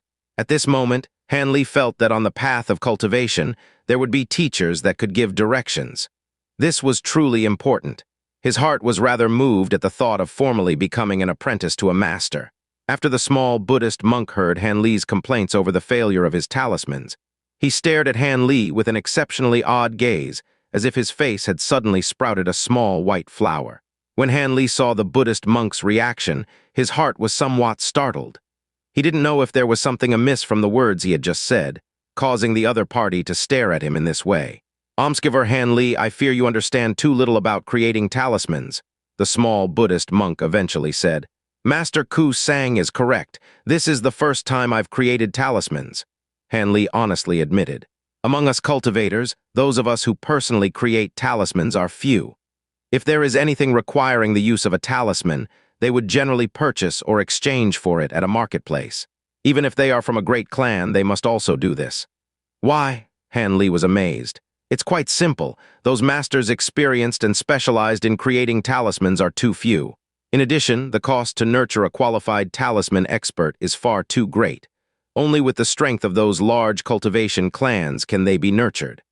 Almsgiver Han felt very vexed after having failed a dozen times in succession, right? The Buddhist monk asked. "That's right, I've used up my materials and money. I purchase enough to make several soul-lock talismans," Han Li said, upset. However, does Almsgiver know? For novices beginning to learn to create talismans, failing 100 times in succession is a normal matter. If a person were to have slightly less talent, to persist in having several hundred failures wouldn't be strange. Only after creating over 1,000 talismans would your rate of success possibly gradually increase. This is only with regards to creating a single type of spiritual talisman. If you were to change it to another kind of talisman, even if you are no longer a novice, you would generally fail at the beginning. Nevertheless, those with frightening talent are astonishing to see. As a result, qualified talisman masters cannot be nurtured without the practice of several tens of thousands attempts. However, how many people did Almsgiver Han Li think would succeed with this amount of material? Not cultivator clans, but only great cultivation sects can foster a talisman master. In addition, they would only be able to contribute elementary talismans. If they were to practice creating middle-grade talismans, those great sects would likely lose their fortunes. It would be an unbearable burden. After all, the higher grade the talisman, the more costly the talisman creation materials would be. The Buddhist monk said all of this, causing Han Li to be dumbstruck. Then why do vendor stalls still sell cinnabar and talisman paper? Han Li had second thoughts and felt something was wrong. He, cinnabar and talisman paper are sold to cultivators who use talisman techniques, the small Buddhist monk said with a smile. Talisman techniques? Han Li did not understand. It is the same as soul lock technique your esteemed self was practicing. They are magic techniques that require the use of a talisman created in advance. The magic technique would be stored within the talisman paper, allowing the talismans to be used at convenience. A talisman technique's spiritual talismans are incapable of simply being aroused by spiritual power. They require a particular incantation to use. However, they generally aren't complicated and are quite easy to obtain. Because talisman techniques frequently require a corresponding talisman, talisman users feel that buying talismans are too expensive. As a result, they are like Almsgiver. They would go and practice drawing talismans. Although the cost of the materials are not small, they would be able to eventually support a single type. That is why if Almsgiver truly wishes to practice the soul lock technique, it would be best create one's own talismans in the long term. If this technique is not commonly used, then Almsgiver may as well spend some money to buy a few soul lock talismans as reserves. The small Buddhist monk softly preached, eventually giving Han Li a suggestion. "Thank you for Master Ku Sang's pointers." Han Li sincerely gave him a deep salute. "Almsgiver is too polite," Buddhist monk returned the salute. "This small Buddhist monk actually speaks much. In the future, if there is anything hard to understand, I may as well ask him for guidance." Han Li thought to himself as he returned to the room. "Currently, closed-door talisman creation practice is impossible. I should find some time to buy a few soul lock talismans for emergency use." My body has long achieved the peak of 8th layer of the eternal spring arts. Now that I've acquired the cultivation method for the last layers, I should be able to break through the bottleneck and enter the 9th layer. In addition, I acquired several new magic techniques to practice. I should wield them a bit sooner and increase my strength. The moment Han Li pushed open the room door, he had already finished pondering about his future plans. Like that, Han Li sat in room in the coming days. During the daytime, he would take a great amount of medicine and sit in meditation, refining qi and cultivating the eternal spring arts. At night, he would run into a desolate area in the valley and practice his newly learned magic techniques. These were quicksand technique, freezing technique, flight technique, binding technique, sound transmission technique, body concealment technique, fire blossom technique, and the most difficult to practice, earth thrust technique. After 10 days of painstaking cultivation, on the final day of the Great South meeting, he broke through to the 9th layer of eternal spring arts, causing Wu Jiaji and company to be dumbstruck. Taoist priest Qing Wen even praised Han Li as a genius amongst rogue cultivators. However, Han Li was well aware that were it not for the 10 bottles of medicine pills he consumed, how else could he have easily overcome the bottleneck? However, he no longer carried many medicine pills on him. It seemed he should take the time to concoct some pills once more. Body concealment technique and sound transmission technique were auxiliary magic techniques similar to that of the Heaven's Eye technique. So long as one somewhat comprehended magic power, they were able to learn it. As a result, Han Li effortlessly mastered them. Among these, the sound transmission technique was a talisman technique that required a sound transmission talisman, which Han Li had seen being used several times. Body concealment technique was an extremely common magic technique.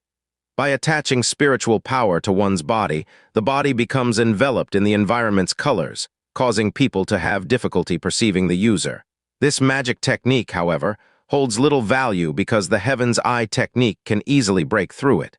It fundamentally could not be used to escape the notice of other cultivators.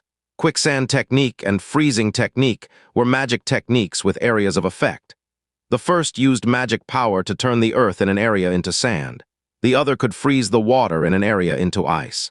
The might of these two magic techniques depended entirely on the deepness of the magic power used and intention. If a deity were to put it to use, turning a 1,000 li of fertile land into desert, and the Changjiang River into a glacier would not be impossible. The reason as to why they were classified as elementary low-grade magic techniques was only because these two magic techniques were quite easily learned. Even qi condensation cultivators with few layers were able to easily master them. However, their magic power would be limited, and their range would be pathetically small. When Han Li originally practiced these two magic techniques, they were quite power-intensive. However, when he suddenly broke through to the 9th layer, his magic power rapidly increased, allowing him to use his magic techniques as he wished. He could already control an area the size of a tabletop and could turn it to sand or freeze it as he pleased, causing Han Li to be greatly excited. As for the remaining magic techniques, Han Li was unable to grasp them at the moment. He could only helplessly deliberate and study them later in the future.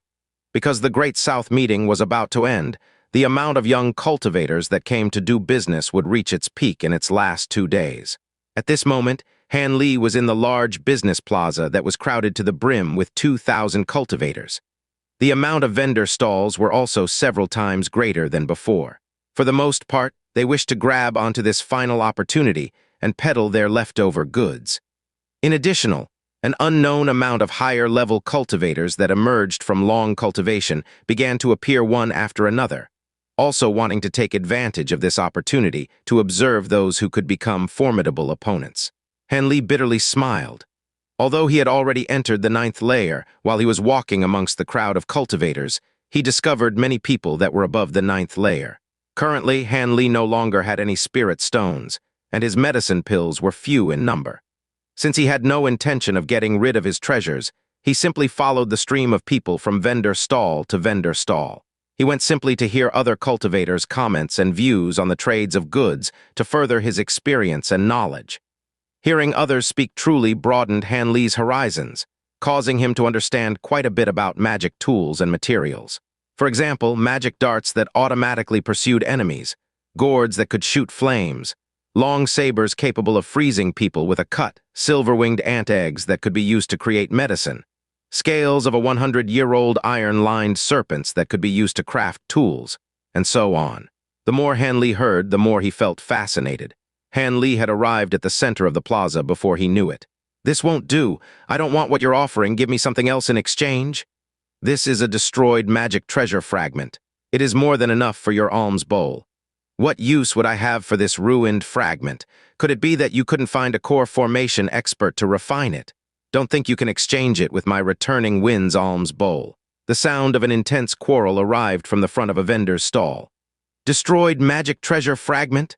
Many people let out sounds of surprise, immediately causing nearby cultivators to stir a commotion. After a moment of chaos, the vendor's stall was surrounded by an impenetrable crowd. It should be known that magic treasures weren't something that low-level cultivators would even dare to dream about. However, one had unexpectedly appeared in the Great South Valley. Even if it were only a ruined fragment, it was still a marvel, causing these cultivators to become like cats smelling fish. The itch in their hearts was hardly tolerable. "Where is it? Let me see. Is this the magic treasure? Click's tongue, it's truly beautiful. That's just a rag." Because Han Li was quite close to that vendor's stall and was already quite faster than common cultivators, he managed to rush in the crowd and obtain a good position, allowing him to clearly see everything. Looking at the vendor's stall, Han Li saw a 27 to 28-year-old man standing in front of the stall. This man had dark skin and thick limbs. At first glance, one would think a farm peasant had snuck into the Great South Valley. However, those who looked at the man's magic power with the Heaven's Eye technique could not help but let out a breath of shock. This dark-skinned man was actually a great expert of the 10th layer. Competing against this person, isn't that courting death? A few cultivators inwardly weighed with surprise. They then brought their gaze toward the vendor stall's owner. The vendor seemed to be a common black-clothed man with the appearance of having magic power of only the 7th or 8th layer. However, when he confronted the man before him, his face didn't have the slightest expression of fear. There were a few that took notice of the embroidered tree leaf design on the vendor's collar. Only then did the cultivators realize that this person was a disciple of the well-known Yi clan of the Qinyi mountain range. It was no wonder he held such confidence. Between these two people on the stall was an oddly patterned yellow alms bowl and a small piece of translucent cloth. This item was like a rag, wrinkled with its rim ruined unevenly as if a dog had gnawed on it. The only aspect attracting attention was the twinkling white radiance that appeared occasionally. It was somewhat peculiar. This was the destroyed magic treasure fragment. After seeing this object, many people in the crowd were greatly disappointed. It was greatly inconsistent with what they imagined within their minds. "This ruined magic treasure is quite wonderful. By using it to cover an item, it will immediately become invisible. Not only will its spiritual chi not leak out, but it also won't obstruct spiritual chi from entering." The dark man had a cold face. After this was said, he immediately took out small silver mouse from his sleeve. "The grade 1 demon beast, gold-eating mouse." The cultivators, standing in a circle, yelled out the name of the rat and caused a small uproar. "He is truly worthy of being a 10th layer expert. He actually captured a grade 1 demonic beast." Many people could not help but think this. At this moment, the dark man picked up the cloth and wrapped it around the mouse. The result was miraculous. The silver mouse and the cloth immediately disappeared. Although many people used the Heaven's Eye technique, they weren't able to see anything. The man, having seen everyone's shock, was somewhat satisfied. Afterwards, the hand that held the white mouse wrapped in the cloth suddenly showed movement. Not just living animal, non-living items will also have the same effect. After this was said, the man took out a knife emitting a threatening spiritual chi and put it on the ground. Then he covered it in the cloth, causing it to disappear without a trace or even the slightest trace of spiritual chi. "It is truly wonderful. It can make things invisible." Click's tongue, inconceivable. Those who were watching around were discussing spiritedly. "How about it? There is value in exchange it with your alms bowl." The man then took off the cloth and put away the knife. "I will not exchange it. If I want something to be invisible, I only need to buy an elementary mid-grade vanishing talisman. For such a small thing, you would have me hide my head and legs." The vendor shook his head and said mockingly, "Did I not tell you? This is a destroyed magic treasure fragment. It wasn't refined by a core formation expert, but that of nascent soul. Those experts' levels are not the same. Who would be able to see through the efficacy of its concealment? How could a vanishing talisman compare to it? The dark man angrily said. You spout extravagant descriptions once more. I absolutely have no use for this thing. Why would I want it? You had better give me 30 spirit stones, or something of equivalent value for this alms bowl. The vendor coldly retorted. The man seemed to be extremely angry. His two hands formed fists and he advanced a step. What? Could it be that you're thinking of forcing the trade? Those of our Yi clan aren't good targets to bully. The vendor turned his eyes and said without a trace of politeness. Humph, the Yi clan is quite impressive. Although the dark man did not apologize, he released his fists. He was clearly afraid of retaliation from the Yi clan. The man was suppressed by the mere mention of the Yi clan and was exceptionally angry. He was a 10th layer expert and was accustomed to others speaking highly of him. Currently, he had accepted this embarrassment and had planned to brush his sleeve then ago. However, in his heart, he would truly hate to part with this returning wind's alms bowl, as this magic tool was well suited with his cultivation art. If he were able to acquire it, his strength would increase greatly. However, as of current, apart from the destroyed magic treasure fragment, his other possessions were quite useful, and his spirit stones had been used up over the past several days, leaving him in his current predicament. Brother, sell your treasure fragment to me. I will give 10 spirit stones. A gray-clothed man that was watching emerged from the crowd. He sincerely said, cupping his fist in front of the man, I won't sell it. If you want to buy it, then give me 30 spirit stones. The dark man shook his head as if he were beating a drum with it. That price was fundamentally unacceptable. Sigh, your esteemed self's destroyed magic treasure fragment. If it were only a slightly great price, then it would be worth it. Unfortunately, it is truly too small. The amount of goods it can conceal is too few. The gray-clothed man, having been rejected by the man, exposed an expression of regret and returned into the crowd without further negotiation. Would you sell it for 12 spirit stones? 13? Cultivators from all directions were looking at the destroyed magic treasure fragment with great interest. Even if they couldn't use this item, they could slowly study it. Who knows what they would be able to achieve enlightenment in? Like that, the price rose to 20 after a moment, bidded by a naive-looking, round-faced youth. In face of such a high price, others no longer spoke out. They all felt this price was quite high. If they were to grow any higher, it would be far too damaging. After all, to these low-level cultivators, having 10 spirit stones would be regarded as quite well off. In addition, the man from a moment ago was most likely the disciple of a clan.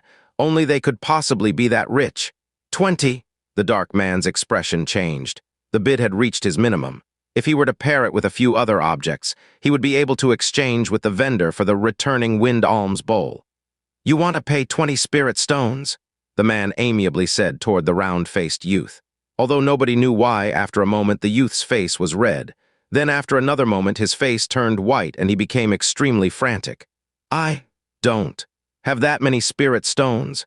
After the round-faced youth stammered these words with frustration and unease, the surrounding spectators were shocked. You don't? Why did you just yell that? Could it be you said it to deliberately amuse me? When the dark man heard this, the man's belly full of anger erupted out from his body, rigidly pressing down onto the youth with formidable grandeur. I simply saw everyone shouting out prices for fun. Without thinking, I also opened my mouth. Brother, please forgive me.